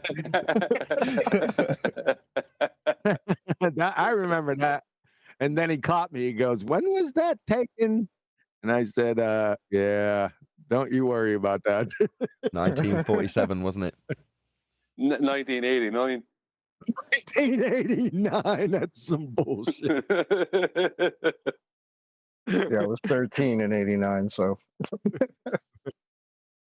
It wasn't 1989 there, chocolate. That's all right. We could just go back in time. 1990, give or take a year. Just imagine. That was a while ago, Right, man. hold That on. was Let's was it ranty? We just all need I'm to sorry, who was imagine. talking? We all need to imagine that it's 1989 and that water boils at 800 C. Okay. Oh, for God's sake! Yeah, and rock pushing water causes waterfalls. I took Rocks pushing the water. Come on, Not give even just like. Give it to us, QE. Come on. I want to hear No, I it. wrote that down. I need to It give you some shocked me props. last night on the show. Well, I was going to say, I So was I just had about to- to give you props for that. So, you miss the wood for the trees sometimes. So I listened back, obviously, and I was there to the debate. And I thought the concession came right late at the end at about the 2-hour mark. So that's what I used. Now, when you were critiquing it, you got the concessions because I was so overt. It was almost like it was too good to be true when I was getting him to concede at the beginning. So I kind of blanked it out of my mind. But it took you saying, "There's him conceding again for the fourth. There's the fifth. There's the sixth." You know what I mean? It took you going, and I was like, "Oh yeah, I'll just use that. That's miles better." So I went back this morning and trimmed all those out. Did you notice?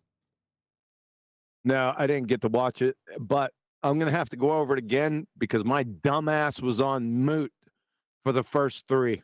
Only for the first 2 minutes. Yeah, but I'm gonna have to go through that again.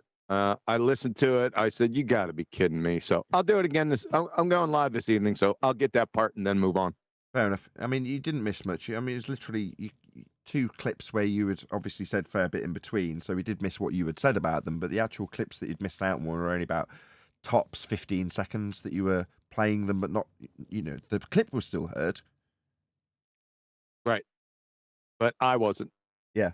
So, yeah, that's the only mistake I made. It really pissed me off. Oh, mistake. I thought it was best bit of the show. Yeah, but I wanted to stress it because it came out almost immediately that he contradicted himself.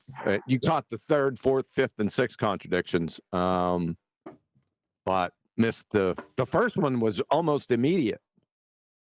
Yep. So, I don't think he's listening to just if you Jaron. want to make Jaron it, said he wants us to keep his name out of his mouth, and you just keep talking about him. Actually, he said, "Stop effing talking about me."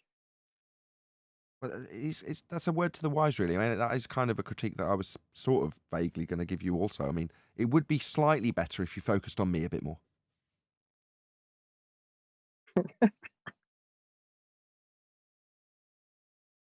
that's some stupid shit, man. No, it's not. I'm great. No, not you. I said he said some stupid shit. I mean, really, really stupid stuff, man. Yeah, you did cover a lot of it. Kidding. I wasn't kidding when I said that is the dumbest thing I ever fucking heard. And then 30 seconds later, then that was the dumbest thing I ever fucking heard. What and were then they? another Stop minute. swearing. I keep getting demonetized. All my videos keep getting demonetized for swearing. Really? Yeah. Oh, I'm sorry. That's all right. Got 3 left. 3 fucks. Then the next Technically thing was the dumbest thing I ever fucking heard. 1 left. No, I ain't gonna push the limit. To stay on subject, but just change the name. You saw what I wrote, right? Is the rumor confirmed that guy in the thread last night on your treatment audit NASA, was that Witsit's avatar tag? Because he was going in. I got no idea, dude. All I did, I hardly even look. You see what I'm doing? Buy me onesie, right? Right. I just do what I do. I'm mainly focusing on not screwing up, which I screw up any damn way. It's hard to see the chat. I know I did a super chat. Was he one of the super chats? No, but he was a vomit sponge dude just going in. You're ducking him, you're dodging him, you're running from him. Me and Khan was going at him like, what are you talking about? He was like, man, well, I've been trying to do this. We all been trying to get Huey to challenge me to just debate me. He just avoids me, yada, yada, yada, yada, yada. It's all bullshit. Just flapping. It's all bullshit. He was, sorry. I was just going to say, he's here now, and he sits on an open panel, like, almost daily. He's here, with a door open. So that's bollocks. He did, just so Huey knows, he did super chat. Just so he did super chat. He's the one to start asking about the double slit. He was trying to catch you out in a contradiction. He was saying within his comment, not verbatim now, but the point was that you were contradicting yourself as you were saying that the double slit wasn't science, yet the double slit proved the photon. Is what you're trying to say. You were saying. Broken super chat. You read it back, but you broke up his super chat by critiquing the super chat. So you're like, look, it's not trying to prove that photons are real. There are double slit that aren't experiments, but there are also ones that are. You just got to be specific about it.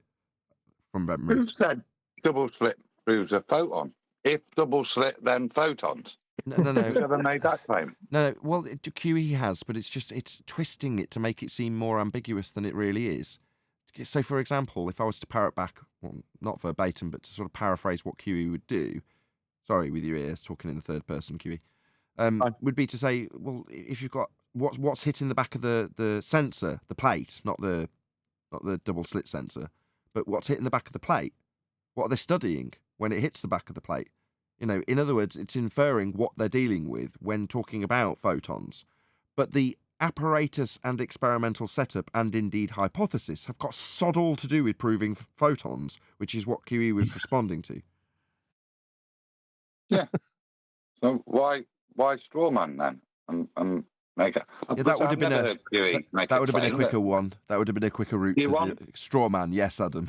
I should have just said that. What's the photoelectric effect if you want to discuss photons as particular? Yeah, that's surely where you go. Again, you see, it's a route of attack that they think is valid until you analyse it, and then it just becomes disappointing and a demonstration of their ignorance. This is what the past week's been about, really. Hearing half-baked attacks that really just demonstrate the attacker's lack of knowledge, understanding, and comprehension of the topic. Speaking of lack of knowledge, just can I clarify something with QE? You haven't actually got there yet, but I assume you've watched to the point where Jaron starts quizzing me on quantum mechanics. Have you watched to there yet? I think I listened to it Saturday, but I was out of it Saturday, man. Is there something specific you want to bring up? No, I mean, that was something else I wanted to give you thanks for, although it never actually came up. So prior to entering into that discussion, I'm like, I know that there's a good chance quantum mechanics will come up, and it's a weak subject of mine. So I basically got in touch with Q. I'm like, can you give me a load of citations for this and that? And almost immediately just rattled off everything I needed, so I could just spend an hour or two going through it, which I did. You know, just debate prep, basically. Boring stuff. Anyway, it didn't actually come in that handy, but in the process of answering his questions, I wanted to be really short with my answers. Let's just put it that way. Like, how can I put it? Like semiconductors? Yeah, I'm being blunt to make the point more stern, or I don't know what I'm trying to explain. I'm trying to explain that I'm trying to keep the answers overly succinct to make them more dramatic, shall we say? But I'm fearful that in doing so, I oversimplified the double slit to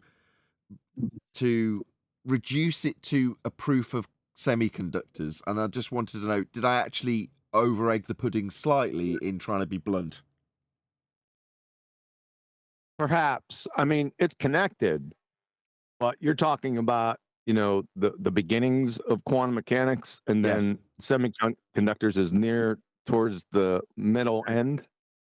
Well, that's what I'm driving at. So I've almost inferred that, as a direct result, although I didn't say it, I was just blunt, and I'm answering his questions bluntly. So, yeah, I can easily wiggle out of it, but I just want to, for my own knowledge, did it seem like I'm saying you do the double slit experiment, and when you get a validated cause and effect outcome based on a hypothesis, the result is semiconductors? Did it come across like that? Because I bleeding hope not. That would probably, I'd have to listen to it again. That you said it led to it. That would be a reach. Well, that's what I'm saying. He's asking me semi-closed questions that I could choose to expand on, and instead I'm giving him no. Or you're telling me that the double slit is going to result in semiconductors? Yes. And I'm just wondering, in that exchange, could you go, it sounds like you're saying that as a result of the double slit, you just get semiconductors, which is obviously not the case.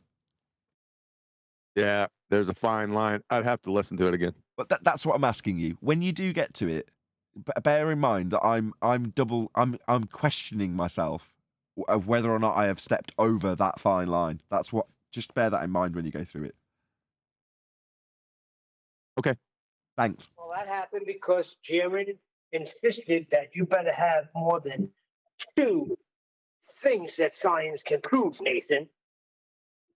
I only needed 1. No. If you're saying science is this great big thing, then you better have more than 2, buddy. And Adam, what you spoke of earlier, what you summarized was considered an incoherent, arrogant ignoramus, right? Those people who interject their failing rebuttals by when they don't really comprehend what the whole topic is about, right? Say again. I said what Adam was breaking down when he was talking about what this audit Nassau was saying in the chat is pretty much summarizes what an incoherent, arrogant ignoramus is. Somebody who sticks their 2 cents in and don't even know what the topic is, but don't come in there boastfully and confident, just, criticizing something they don't understand. Yeah, a little knowledge is a dangerous thing. Can I ask a question? I'm going to go with no. No, you can't. I left that out there for you. It was a hanging watermelon-sized curveball. How did you get from rocks pushing water causes waterfalls, quantum mechanics in the same discussion? I don't know. Like I say, he took it there. I made my intent clear. I'm going to be reactive to the things he throws at me, but I will only bring up one subject.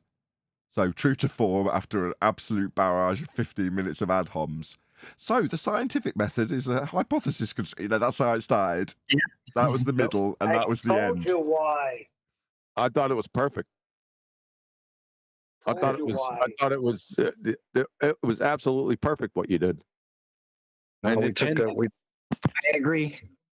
We took a nice long journey from scurvy to rocks pushing water to putting a pot of water in my oven. I mean, we took a nice long trip all over. But you know what though? Y'all talking about when Nathan went into the quantum mechanics and the computers and all that stuff like that? Yeah, which I am no expert in. You know what, Nathan? Can I be honest with you? 2 proofs. Nathan, can I be honest with you? Go ahead. As confident as I am and was during that, being that I didn't know what you was talking about, I was like, I was crossing my fingers like, Huey, if you're here, please interject if Nathan may be sidetracking somewhere because I can't tell, and I just pretty much just hope for the best because I was fully confident. I've never heard you break down that. We never discussed that. Okay. I've broken it down plenty of times, right? But the reason I'm sort of second guessing myself is because number one, I'm being reactive. Number two, I'm being assertive. And number three, I'm trying to assert my dominance after winning and then saying, yeah, of course we can prove things. So it's just a direct yes or no to these questions. But if there's some part of Jaren's question that somehow means when I've said yes, I've affirmed something that I shouldn't have, I want to know about it. But I don't know. I'm second guessing myself basically. But in terms of whether or not I've got enough knowledge on quantum mechanics to have the arguments. But if push came to shove with all of the citations, in that instance, if Jaren had sensed weakness, he might have got one over on me because I'm no quantum mechanics expert. You know, in terms of how the process from quantum mechanics to semiconductors took place, I learned about it over the weekend, or not over the weekend, just before that discussion. So QE sent me a load of citations, and I learnt about it there and then, thinking this will probably come up. So had he pushed me on it, I'd have been like, and either had to go to the notes, which I didn't make. I mean, QE citations. I didn't have any notes. I'm so lazy. I didn't even have the video queued up. It took me about 5 minutes to find the video because I didn't have it queued. I'm so lazy. Is this all the humility that Jaren said you have none of? Is that what this is right now? Yes. Because apparently you have no humility. You can't admit when you're wrong. These are, I'm not wrong. I'm just ignorant. I'm not wrong about quantum mechanics. Doubling down on your politeness again. Well, it's the other way around. I'm not wrong. I just know my limitations. That's not saying I'm wrong about it. I'm saying I'm second guessing how it came across. Yeah, I think you should have said, "Why don't you go look into it yourself?" But you know what though, you did a splendid job, and I'm gonna tell you, Jaren was just as clueless as I was, so he would have known. Well, that's why he said, I guess. No, he was laughing at that part. Listen again. Go watch it and listen to the clip. He was pretty much, okay. I'm sorry. The argument should have been done 10 minutes after Nathan started speaking, after the 6 concessions. Should have stopped at the first concession, but we got to 6 because Jared didn't even know what he was saying. So it should have ended there pretty much, because why would you concede that science can prove things, or we prove the no, as he says, if science doesn't prove anything at all? His response should have been a wrap right there. It was. It was. That's true. Yeah, but we still don't know how much scurvy is necessary to cure vitamin C. Is it a little bit of vitamin C? The scurvy that we need to cure vitamin C. Yeah, we need to know that. Do you want a bit more of it? Because you're going to be covering the actual debate. Did you want a bit of the aftermath? We've still got loads to cover if you want to do it. Yes. Well, you could do it after my favorite one. My favorite one is definitely that easy bake oven. I'm going to have to admit. Yeah, a lot of people commented about that. I totally left that out there, right? There was various things that I knew. If I leave this out there, I just don't, because obviously I'm saying I proactively addressed things he put at me, but there was plenty that I didn't, right? But I knew damn well that the audience will get their teeth into this. Like the easy bake oven. There was, and you got that smirk on your face. I could go after that. I could. And I didn't, right? There was loads like that. Oh, I really want to go after this. I have to bite my tongue on that one too. Bastard. I'll tell you what, that was some severe discipline with him going on for 15 minutes in his intro. Moderators. I was in a difficult position there because I wanted to tear their asses up, but I loved them for letting them do it. So, like I said, I was in a unique position there in the corner, not knowing which direction to go with them. But you were exactly. That was you want to tell him off for letting him ramble, but on the same token, it's like, well, by ramble, you're sitting and watching him thread all the rope together and then turn it into a noose and hammer some gallows together. You're like, yeah I kind of want to tell you off for letting him make his own noose and gallows, but on the other hand, I thought with the easy bake oven, the light would go on, but it didn't. Right, let's do a little bit more. Wait, somebody's like, oh, Nathan's talking about saying, what about? A bell. I'm just going to start the video. Well, they were all laughing at you because you said science doesn't prove things. So I go watch the show, and they spent 45 minutes laughing, calling me an idiot. So I'm like, what is with these guys? So I go look at their channel, and sure enough, their views were like 1,200, 1,300, 1,200, 1,100. And then it started to go down 9, 8, 7. Then all of a sudden they make fun of Witsit. It goes up to 1,500. They stay on Witsit for a week. Their views are high. As soon as the views start dropping, they make fun of Bob. Boom, views back up. They stay on. So in your mind, do you think because the correlation between the number of views we get when we critique you means that that is the primary focus? We only critique you so our numbers go up. What's that fallacy called?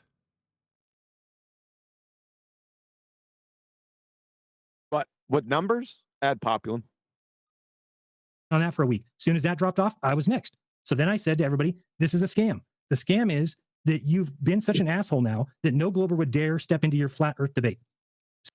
Let me get it straight. So I'm a scammer. That's the first time I heard that. You're too mean, Nathan. Too mean You've to been ballers, so therefore mean. I'm a scammer. Nobody dare So he talk thinks you we're now. So he thinks we're looking at the views and then going after people to get more views? No, it's when you say stupid shit that we come after people. Do you see the okey doke he's trying to pull right now? Go on. Yep. He's saying that he came in because he heard that, oh, we're calling him stupid and an idiot for this and that and a third. So he came in and then he did his little research to see, oh, it's correlated with the views. So this is why they're scammers.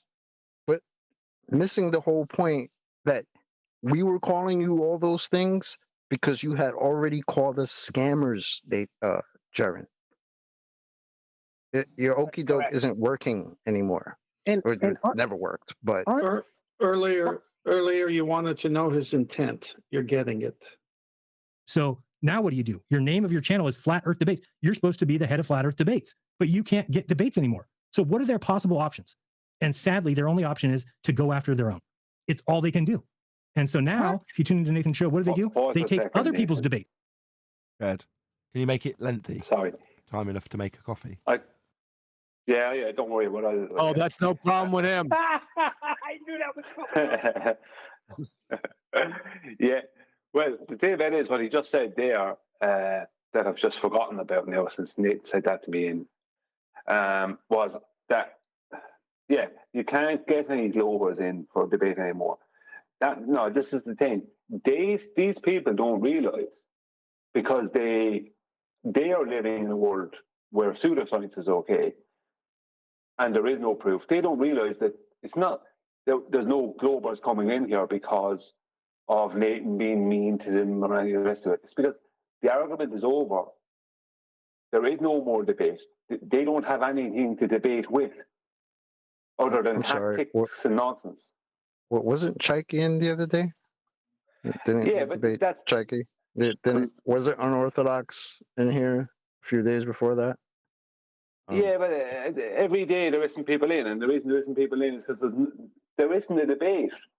They don't have anything. They lost all their geometry. You know what I mean? They can't prove heliocentric space. Apparently the geometric horizon is not debunkable, according to Jaron. The reason, Jaron, and maybe, I mean, okay, to be fair, maybe he means that's why there's no new blood. But either way, whenever I speak to new Globers, there's only two things that happen. They accept that they affirm the consequent or beg the question to prove their point, in which case I then start talking to them about how I know that the earth is a level plane, and they just accept it, or they get upset and they leave because I won't let them talk and get their fallacious reasoning in. Now, I do let them talk. They give their argument. The argument includes the logical fallacy, and then I call it out, and then they say, no, but you don't understand. And they begin to repeat themselves. Through the top of you. So what I then say, hey, you're repeating yourself, but it is a logical fallacy. And when they get tired of me not letting them lie all over the place, the conversation is over. That's how it's supposed to be. You like my addition? I was saying they do that through the top of you, just for ironic effect. Well, the thing is, Jaron he would never admit that the reason why Globers have not been coming and they've been waning off is because when you can't win an argument, you know, you either join them when you can't beat them or you just stay away. And aren't we all grown men? Why does Jaron sound like he's in the 5th grade and he's got he's got a cleft foot, a cleft lip? I mean, he's a baby. He whines. So what? You know, it gets a little heated. He gets heated. He was heated talking to you, calling you stupid and such a. I mean, he he's just he's full of shit. Sorry. Well, this is their idea, right? So the other day, Kosho, he said, well, quasars are humongous. Well, I'm just basically paraphrasing, but they're very huge, and the spin is fast, and yada yada yada. And I said, well, can I just ask you 2 questions? How do you know how big they are, and how do you know how fast they're spinning? And then he said, well, I could either just trust the people that know what they're talking about, the scientists, or I can put my thumb up my butt, is what he said. And I was like, fam, why are you getting like that? I'm just asking you, how do you know this and that? Like, how did they inform you that they knew this and that? And that's when everything got testy, simply because I asked him these 2 questions. Did he know? But did he know? And you know what Witsit did? He jumped in and said, see, this is the detriment of flat earth, why we can't move forward, because they're willing to have a conversation about it and they're willing to go on, but you guys make them feel like yada yada yada. I'm like, fam, I just asked him 2 questions. You want to have tea with him? What else is there to say? He was defending Kosho. Did he have the answers? Yes, he was. Did Kosho know how he knows the speed and the distance and size of a quasar? Did he actually know? I know. Does he? Did he? No, Witsit completely derailed that conversation. Was talking about magnetism and stuff. So right, but I know also that you know how he got the size, speed, and distance of the quasar, and presumably, had the conversation been allowed to continue with him answering, either it's done with Kepler's 3rd law of interplanetary motion and assumption of Venus having the same hour value as Earth having the same hour value that we can't get because of black swan, blah, blah, blah. He'd have either said that or, I don't know, in which case you'd have told him. Right? Yeah, he didn't want to. Kosho's had so many conversations. He knew that that's where it was going. So he was just trying to derail it as fast as possible, try to devolve the conversation into something that I really wasn't making it. I just wanted to be honest. Just one more thing. Hold on to everyone else. So you're saying at that point, Witsit took over to advocate for the poor, downtrodden Kosho? Yes, he did. Wow. Okay. I mean, it is what it is. I have a question. I'm glad you mentioned the Kepler's law. Now, I'm new at this. Bear with me. Is Kepler's law flat Earth supportive, or is it a heliocentric supportive? Flat. Law? Flat. Kepler's 3rd okay. law's based on interplanetary motion that is derived from flat plane measurements. So if you want to know if the law itself is supportive of a flat Earth or a globe Earth, the inference taken after the flat Earth measurements that are used to derive the interplanetary law of motion from Kepler came from a flat Earth in the first instance to infer that you're on a sphere. Yeah. Go on, Neil. I said, what platform were you on? Why was you take over? What platform? I got half of that. We was at Geo's. I mean, we had a conversation yesterday. I was trying to well, anyway. Finish that sentence? Were you trying to finish that sentence? No. But I was trying to basically goad him, I guess, because I saw him posting in the chat. I forget what it was exactly. But I was basically talking about how science obviously proves things, and basically what a hypothesis is and what the scientific method is used for and what it's not used for. And then he jumped in and said, well, okay, basically the conversation went, it can prove a cause, but you can't account for all the variables. Oh, so it proves something, just not. First of all, we were going back and forth with that. And I just told the audience to just, sounds familiar, by the way. Think carefully. Where have I heard that? 100%. That sounds familiar.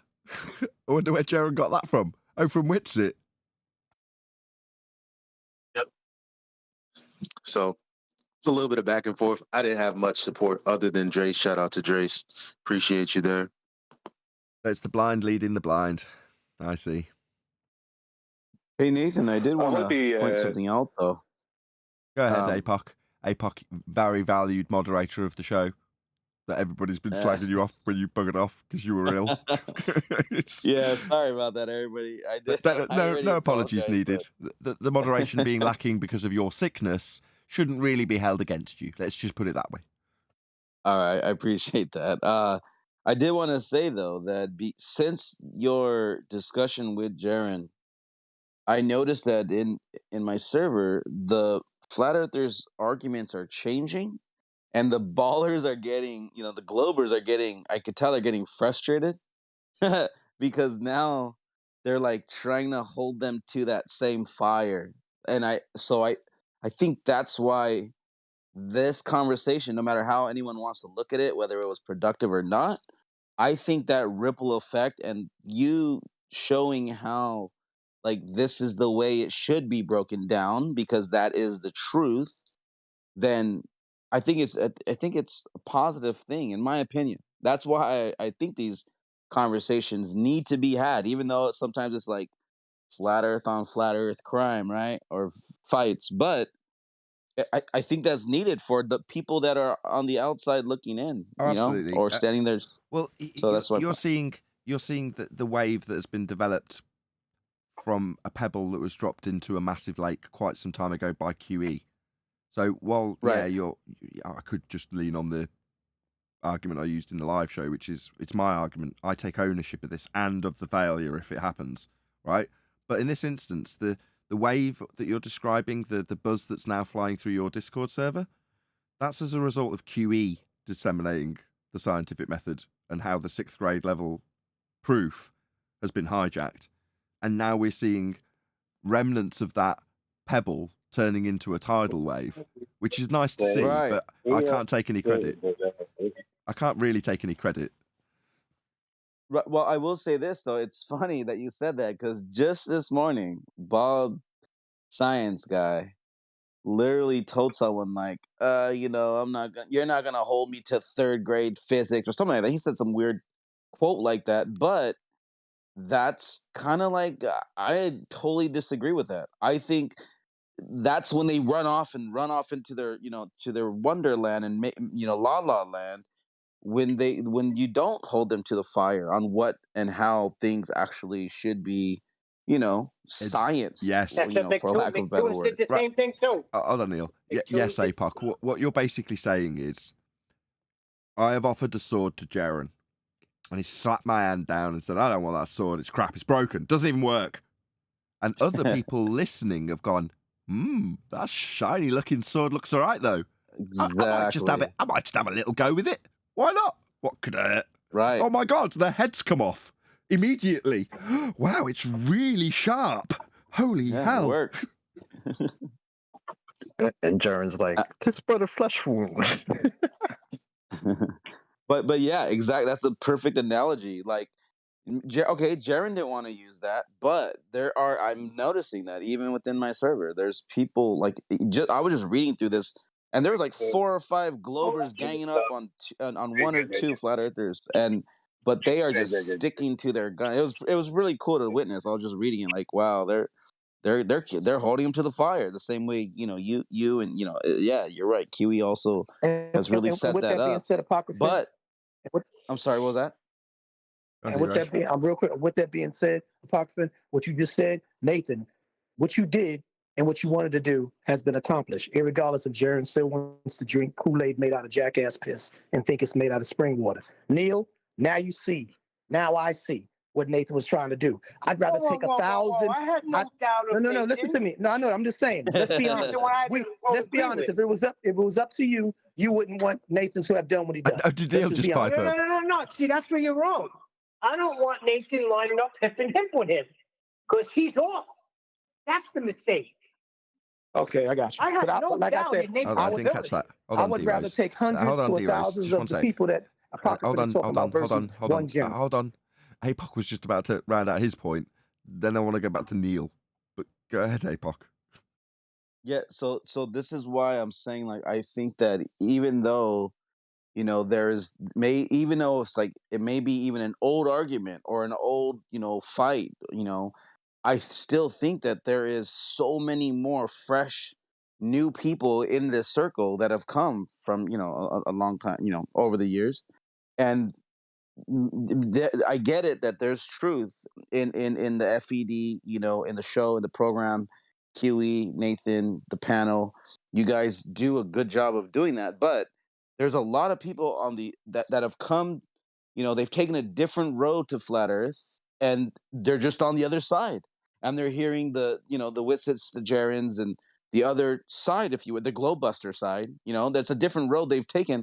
So why not let these conversations happen, debates, discussions, arguments, whatever you want to call them, amongst the flat earthers? But that's only so that way the listeners, the crowds, the new people, and even the old people, so they can pick up that shiny sword that you were talking about, Nathan, and just use it as part of their arsenal when having these discussions with these globers, even amongst themselves, you know, even while they're at work or while they're, you know, at their house. Like, this is just this information. Again, I don't, so QE, I totally agree with you, what you said in the, you know, in our Skype conversation back and forth. But I hope you realize where I'm coming from now. Like, even with that said, QE, I still think that the conversation should happen, because there's people that could pick up the sword that you have. You know, you let's say you were like the blacksmith that made that sword, right? In all that you've been doing over the years. Well, now it's time to share it, you know? And I get it, you have for many years, but there's many more out there that are fighting battles that need that same sword. And, you know, and I think that would be a good point. Yeah. Go ahead, D-Rose. So basically, what he's saying, QE, is some people who have gods, I'm just giving you old, they need to see one Titan crush another Titan. You need to chop and decapitate the head of Witsit to let his followers and disciples realize, just like maybe the ones that Apocrypha is speaking about, maybe a lot of Jeran followers or people that had interest in what he had to say, who are now picking up that same sword, and now they're decapitating the little minions of Jeran. Who knows? But if you decapitate Witsit, which I know you will, it can be another snowball effect or domino effect. Well, I get your sentiments. Hey. Right. No. I don't want to decapitate Jeran. I don't want to decapitate Dave Weiss. I want to hand them off the sword. Now, when there's an inferred error on their part, when they've used vernacular that was inappropriate, they just have to acknowledge that. They have to put on their big girl pants and acknowledge that they got it wrong, that they were using words that weren't appropriate. That's it. Nobody's head has to come off. Now, with both Dave and Jeran, I've made it clear to both of them, this isn't going to go away. Obviously, it hasn't gone away. Yeah, I took the blow from Bob, and I'm still here, still saying the same thing. Jeran's even saying, you've been saying it for 2 years. You think you'd learn? Well, yeah, I'm still going to keep saying it. I'm sorry if that offends you, and the people around you will still learn nonetheless. And I will still hope to have the same objective achieved, which is that you understand it eventually. I'm talking to Bob and Jeran and anybody else. Who's interrupting me? Eli, can you pop yourself on mute? Oh, sorry. That's all right. So, yeah, my objective will remain the same, as I said in the live show. I will still try and make the same efforts with Jeran and Dave Weiss specifically. These are flat earth influencers, if you will. That's what they are, if you want to describe them and categorize them. Well, we are doing our due diligence, if I could say it, to make sure that the people who represent us in the wider community, as they have built up that reputation, are better prepared to deal with some of the things that they have to encounter on a daily basis like we do. So we are doing our bit for the community at large by assisting our Flat Earth representatives, whether we like them or not, to do better with certain tools that they haven't yet armed themselves with. that they could do better with. Yes, they may have to eat a little bit of humble pie. Who cares? Grow up. So what if you got it wrong? Doesn't matter. Nobody's going to hold it against you. Nobody's looking for credit either. If I hear Dave Weiss or Jaron in time, 5 years from now, because my God, it's going to take that long by the looks of things, actually going, where's your scientific evidence for that if you say you're proving gravity with science? And then somebody starts babbling on about space-time bending, and Dave says, well, what's the independent variable? I'd be proud. I wouldn't be sitting there thinking, is he going to credit me? No, I'd be proud that he's about to rip a nonsense spewer a new asshole with a damn good argument. Hold your breath. Thanks, Neil. Yep, thanks for What reading the end of Nathan that point. Well, definitely, I just want to throw out there. Go ahead. Sorry, go ahead. I'm sorry. Just let Neil go. Go ahead, Neil. Go ahead. Go. Yeah, you said I'd get back to you, and you never did. I'm getting tired of this shit. You said I All wasn't I'm saying successful. is, You they were being don't want it. critiqued. You were being moaned at. I mean, I can go back to that if you want. No. You misunderstanding what I'm saying. I'm not saying that. I know it turns out good, and a wider audience could hear it. But you trying to attach yourself to them like they're something, like they're somebody, they ain't shit. They ain't speaking truth. No. You are. People will find this show. Okay. Did you not hear me? They are, you don't have to like it, flat earth influencers. Fact. Don't have to like it. Don't have to like them. Prove it. They are what they are. Prove it. They've got a bigger audience than us and they talk about flat earth. So freaking what? That makes them flat earth Nathan's influencers. just trying to rowdy Piper. Hold on. Nathan's just trying to rowdy Piper routine from They Live, like just put on the glasses. And he's now currently in the struggle with what he's still seeing as sort of his best buddy, even though the other guy's acting like an ass. Just putting the glasses on. Yeah, Jaron's the black guy. Exactly. Okay, so whip his ass. What? Nathan, hold on. just Everyone for a else. I'm talking to change- Neil. Although, ju- Arwin, thanks for that. Good input. Go ahead, Neil. Just for a change, I think it was me, unless it is Neil, but I'll go. Go to the 2 hours, 7 minutes, 27-second mark and play to the 39-second mark. This is on the The one you were playing today. On the Asylum video. Yes. The one that you were playing today. 227. 2 hour, 7 minutes, 27 mark, and just play to 39-second I mark. didn't hear you again. One more time. 2 hours, 7 minutes, 27, start. Like, how can he not just see what I'm saying and go, oh, well, yes, as long as everybody gets their things right and as long as they're doing the test correctly, then it proves things. But you're right. There's a chance that it doesn't. He can't even get there. He just wants to keep, and then he has 2 items. Stop. What did he just admit to?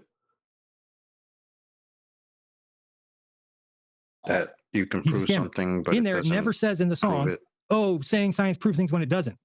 There's many other things. But one of the reasons is because he'll never go back on what he said. Like, how can he not just see what I'm saying and go, oh, well, yes, as long as everybody gets their things right and as long as they're doing the test correctly, then it proves things. But you're right. Thanks, Sharon. Thanks, Sharon. That's the whole Thanks, idea. Darren. So, is it that after you've conned down everybody against me personally, you can then usurp the argument and reassert it as your own? Is that all this is about, is it, Jaron? That we've got a good argument that you want to steal and usurp after you've condemned the people who originated the argument? Is that what this is about? Really? That's pretty sad. And it's not like we're trying to prevent you from having it either. We're actually offering it to you and trying to help you and educate you in it. But you do understand it. I don't. So the only motivation is to condemn us personally? That's it. That's the only motivation in you denying it to later affirm it while I'm not there. Wow. Okay, that's another level.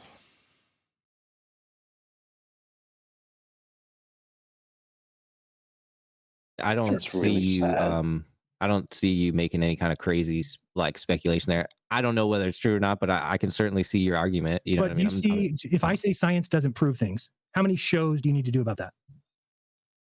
As many as is necessary till you understand, as you confirmed 6 times, that it does, by way of the empirical logic offered behind the methodology to ensure that you prove something at the end of it. I mean, that's how many times we'll keep saying it. You can keep saying science doesn't prove something, and I'll say, well, if you disprove something in this hypothesis, you're automatically proving something, and the outcome is only one or the other. So you can only prove things with the method. That's why people That's why people use it to infer they've got proof when they haven't, because the method only proves things. You just said in the earlier clip from 207:27 that when done right, it does prove things. And then he says, when I say science doesn't prove things, how many shows do I need for that? Mention it. Doesn't he have a Jaren said yesterday show about you? Go on, Chocolate. Sorry.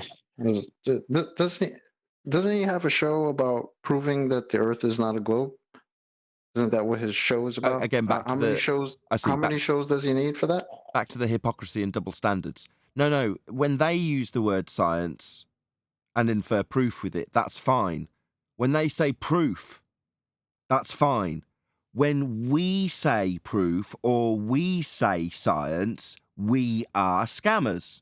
Do you not get it, Chocolate? It's perfectly understandable. They, Dave Weiss, Jaron, Bob, Witzy, they can go around saying they've proven stuff with science.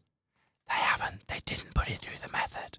But we, who point out how science would actually prove things, we're scammers for saying it, because obviously it doesn't prove anything. That's the position. That's how you know they're scamming. Yeah, that's how you know, yes, they're scamming. They say science proves things. Cut to Dave Weiss saying science proves things. His last point, which wouldn't have been through the scientific method. Specifically saying that is what you're asking me? Yeah, they went off on me for 2 weeks. Oh yeah. I hear you there. I definitely hear you there. And in some ways, this may sound like, but I would take it as a compliment in a way, right? If I don't want to be talked about on their show.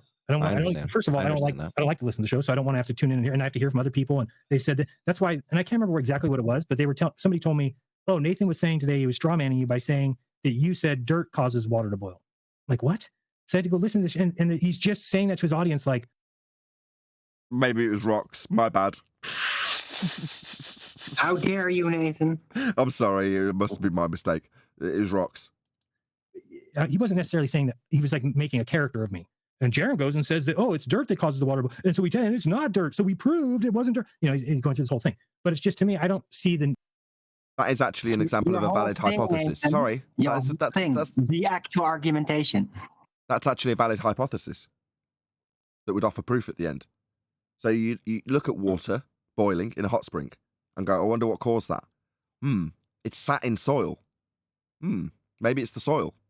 Soil must be causing it. Let's gather up as much soil as possible from around this hot spring and then make that into the tub. So we're only going to vary what contains the water, and we'll make it the soil that it's already contained in when we see it boiling. So our independent variable is going to be the soil, isn't it? And our dependent variable is going to be the boiling. Now, the lack thereof, i.e. you vary the soil surrounding it, a bit like Jaron's pot example, and you don't get boiling. That's the null. So you gather up the soil, you put the water in it, and then you've varied the soil. So you go, okay, is it boiling or isn't it? It isn't. Okay, so we varied soil, although it's very crude in terms of my paraphrasing it into a hypothesis, but you varied it and you got a null or zero difference result. It didn't boil. Now, no matter how many times people vary the soil, in this example, I've turned it into a bowl to juxtapose it with Jaron's example, but you could add soil to the water. So someone else says, oh, no. Your null might have been validated in terms of using the soil as a type of containment for the water, but it's actually the soil in the water, dissolved within the water, that's causing it to boil. So in my instance, I'm going to go and find water that's completely neutral of anything else varying it, and I'm going to add soil to that, so everything else is held constant, but the type of, or the methodology of adding the soil, or the way I vary the soil, will differ from your methodology. So you add soil to water rather than containing it within it, and it still doesn't boil. So you're still confirming the null. You've proven, if soil, as crude as that sounds, then boiling water. You still validated the null. That is actually, if that is an example I did use on the show, then it's my I'll take credit for it. It's a valid example of a hypothesis that had the zero difference result confirmed. That would be proven.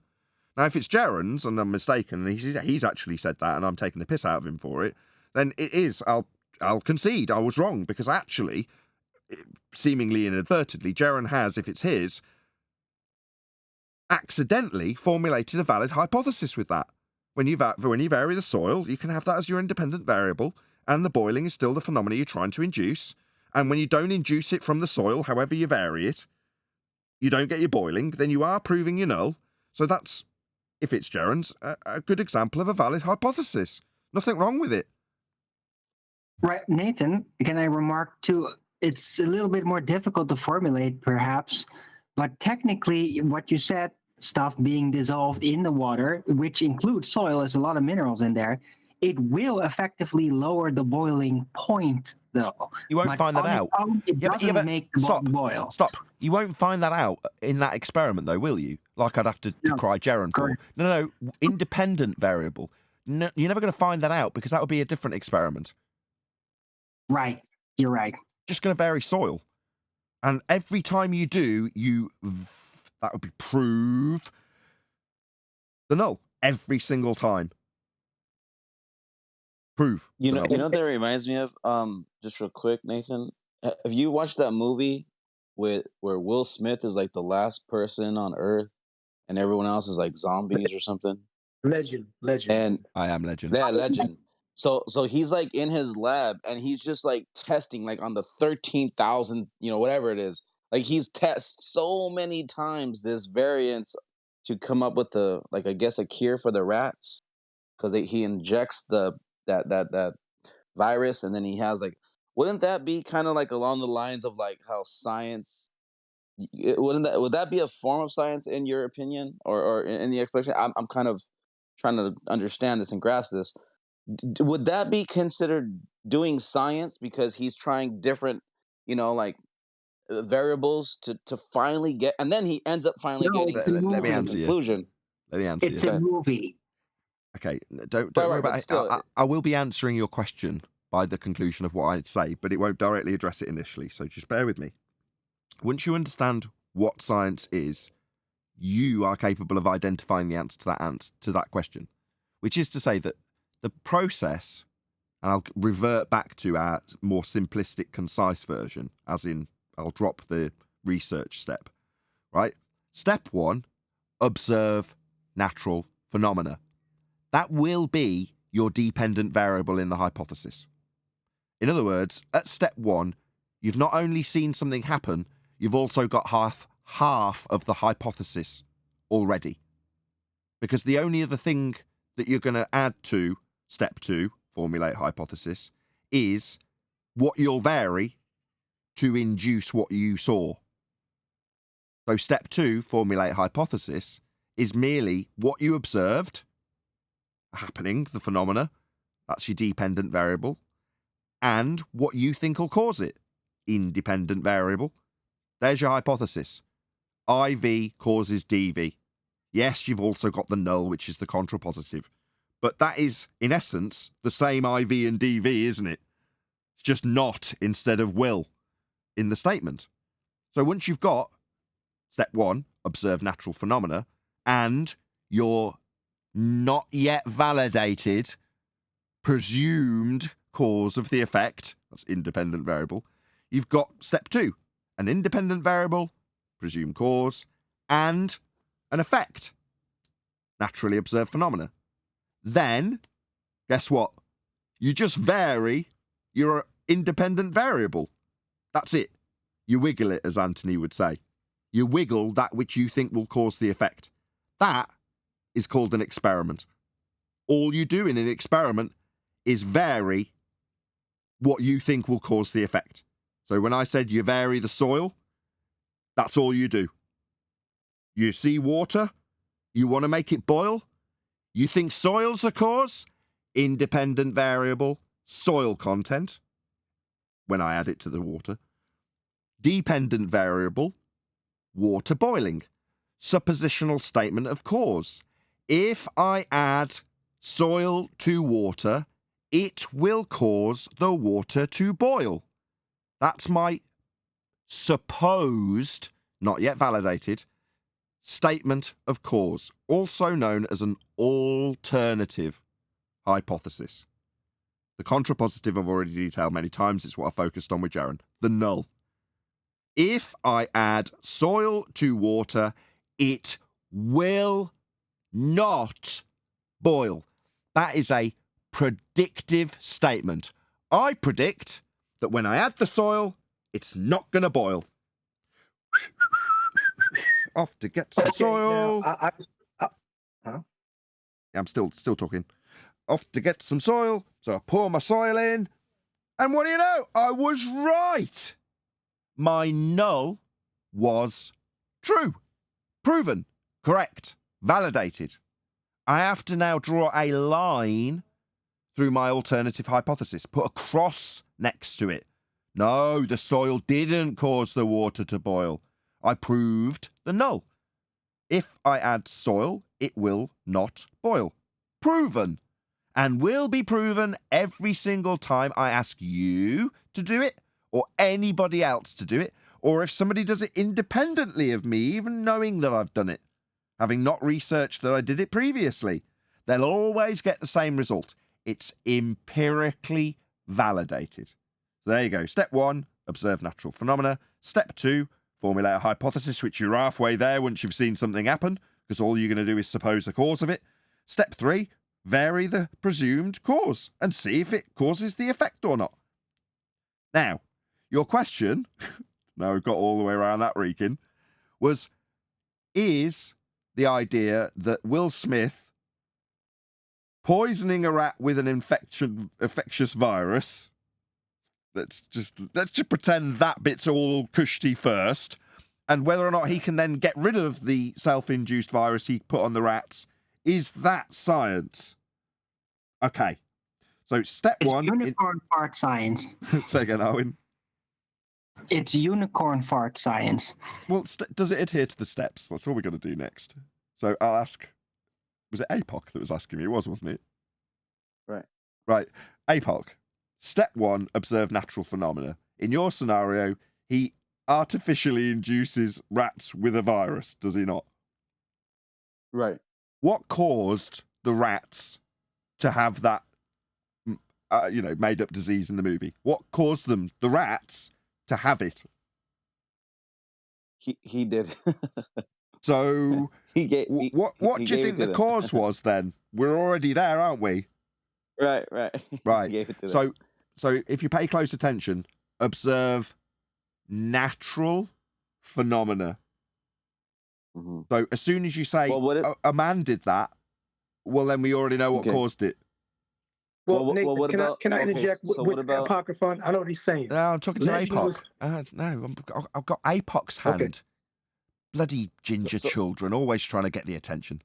Anyway. So just real quick, like for instance, let's say, but he went out and saw everybody freaking out and turning to zombies in the movie. I understand it's just a movie, but that's not a natural phenomenon, because then I guess you can say, well, somebody gave them the virus in the movie.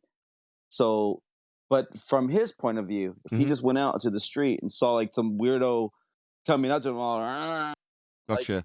Like a bit like, I mean, it's just so we can make it a bit more realistic. They need help. Just so we can make it a bit more realistic. If I was to say maybe men came back from sea, like looking like zombies and dying, going, right. Would that be would that be a more, closely? You just take over. Go ahead, whoever that was. Go ahead. I'm sorry. The timing was terrible. Sorry.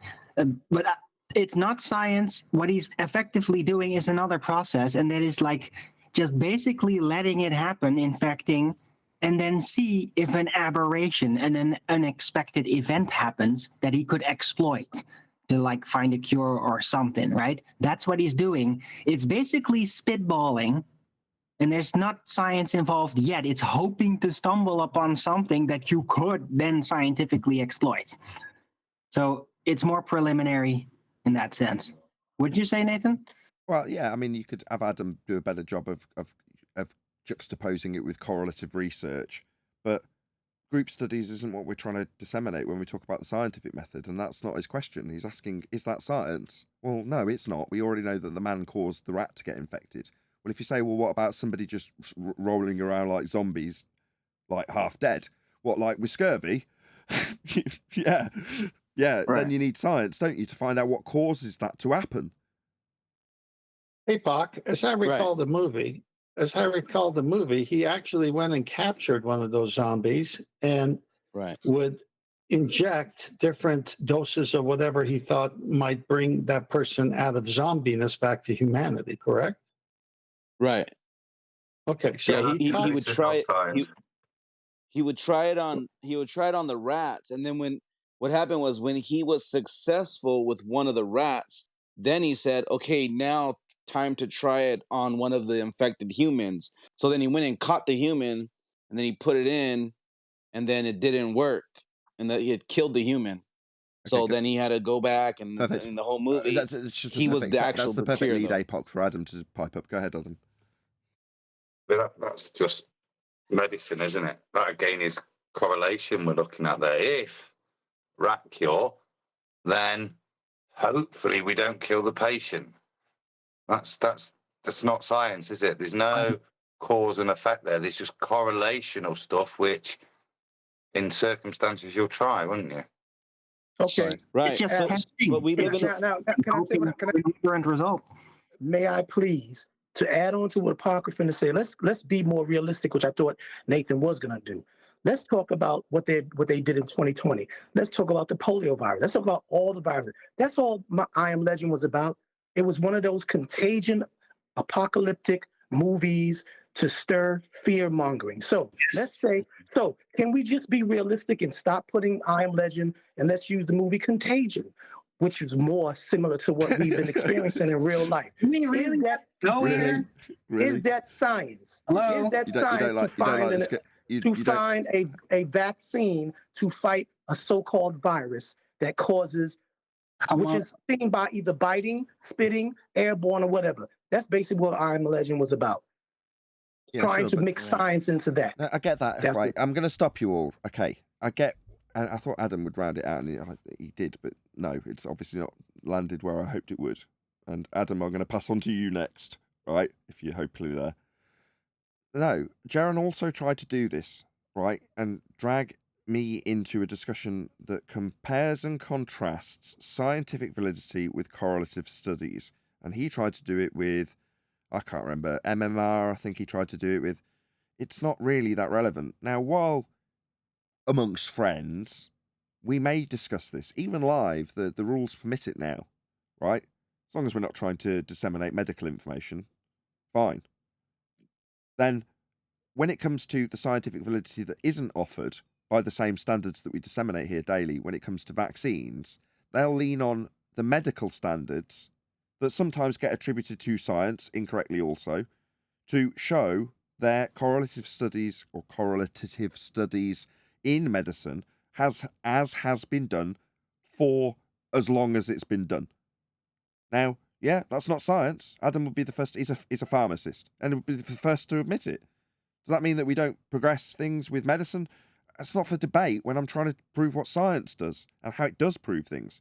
That's a discussion for another day, especially when Jaron's trying to rope me into a discussion about medicine that's right on the borderline of tolerability by YouTube. It's like, I don't want to do this. Especially when I may have to talk about something that isn't correlative studies in medicine.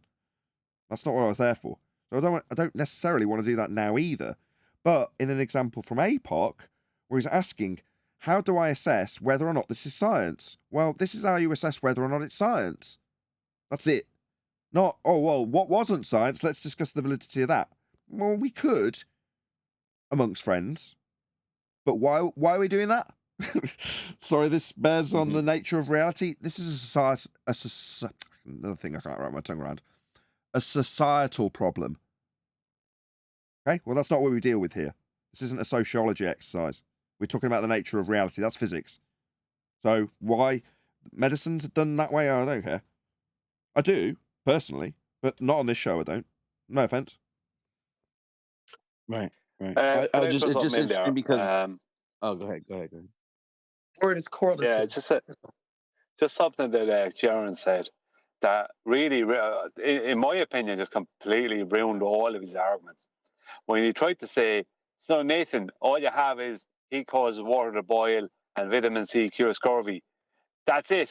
That's the only two things that you have that are proven. Now, obviously, there's no end of things that are being the scientific method has proven or disproven. No end of hypotheses.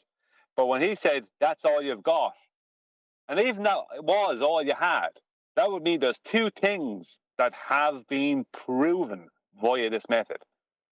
As in, the positive, or what's known as alternative hypotheses, has been proven. Now, it doesn't matter if there's a 10,000 null hypotheses weren't proven, because there's going to be more nulls than positives. That's the way it is. Yeah. Right? But the point is that, yeah, things are proven, bonehead. Exactly. I only needed one. I said it earlier. I don't need two. Number two, Brian, they weren't my examples. They were his. He referenced both of them. I mean, he later went on to say, is that all you've got? Well, they weren't my examples. He's like, what else you got? My answer was, your example with a hypothesis for scurvy is sufficient for me to prove that science proves. I don't need anything else. But it was his example, not mine. I want to address what APOC liked and suggested further debates would do. And APOC, if I'm wrong, correct me. You said everyone learned a lot from this back and forth with Jaron and Nathan, and people could see the value of the scientific method. We should do more of this. Is that what you kind of said? Right. It should bring more. Okay. Yeah. Let me contrast that, whether it was in the live debate or the after show that we're reviewing. Jaron says when he goes, he sees that everyone is talking. That's wrong. He wants to stop it.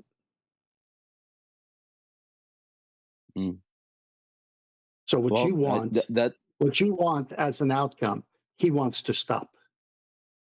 Well, whatever reasons he has, I don't know, but I will say this is why I even asked Whitsitt, like, hey, and Whitsitt agreed, actually. Whitsitt said, yeah, I'll debate this Friday, whether it be QE or Brian. It's up to either QE or Brian, but at least I'm getting, the opportunity to facilitate the discussions I truly feel that they should be happening.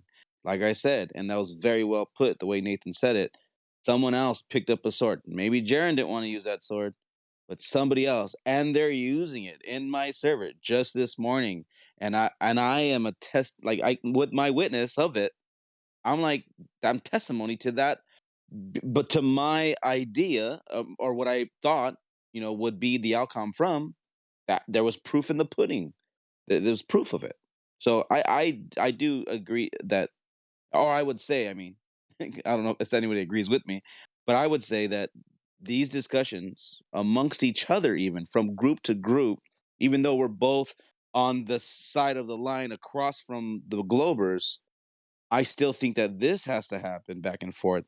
So that way, those that are listening and meant is a key point here. Those who are meant to hear the truth and grasp it and get it and understand it, they are going to get it. They're going to grasp it. Those who aren't meant, they're going to just not hear it. They won't accept it. And a lot of those people are the Globers, right? But those who are meant to hear the truth, they are going to hear it. And they will then continue with that sword in hand. And that's all I'm saying. With that, I'm going to say a huge, massive, enormous thank you to both Discord and G+ panels for making today's after show possible. And of course, a massive thank you to all of you in either Nathan Oakley 1980 or Nathan Oakley premiering streams for hopefully smashing the super chat, liking, commenting, sharing, subscribing, joining as a Nathan Oakley 1980 channel member, hit me up on PayPal, and all that good stuff. I've been Nathan Oakley, and I will see you all. Oh, also, hopefully the mods will do this right now. Smash the Give, Send, Go link for Chocolate Saying. So help brother out. Make sure you give generously. Make sure you get him sorted for the next few weeks at the very minimum. So give generously. I've been Nathan Oakley, and I'll see you all in the next video.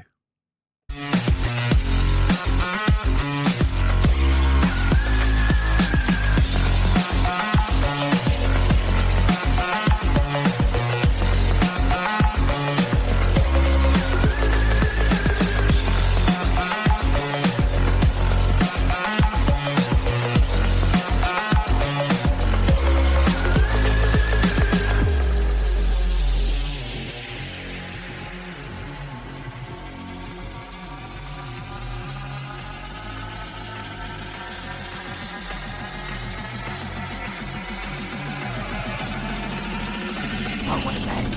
What a lovely name!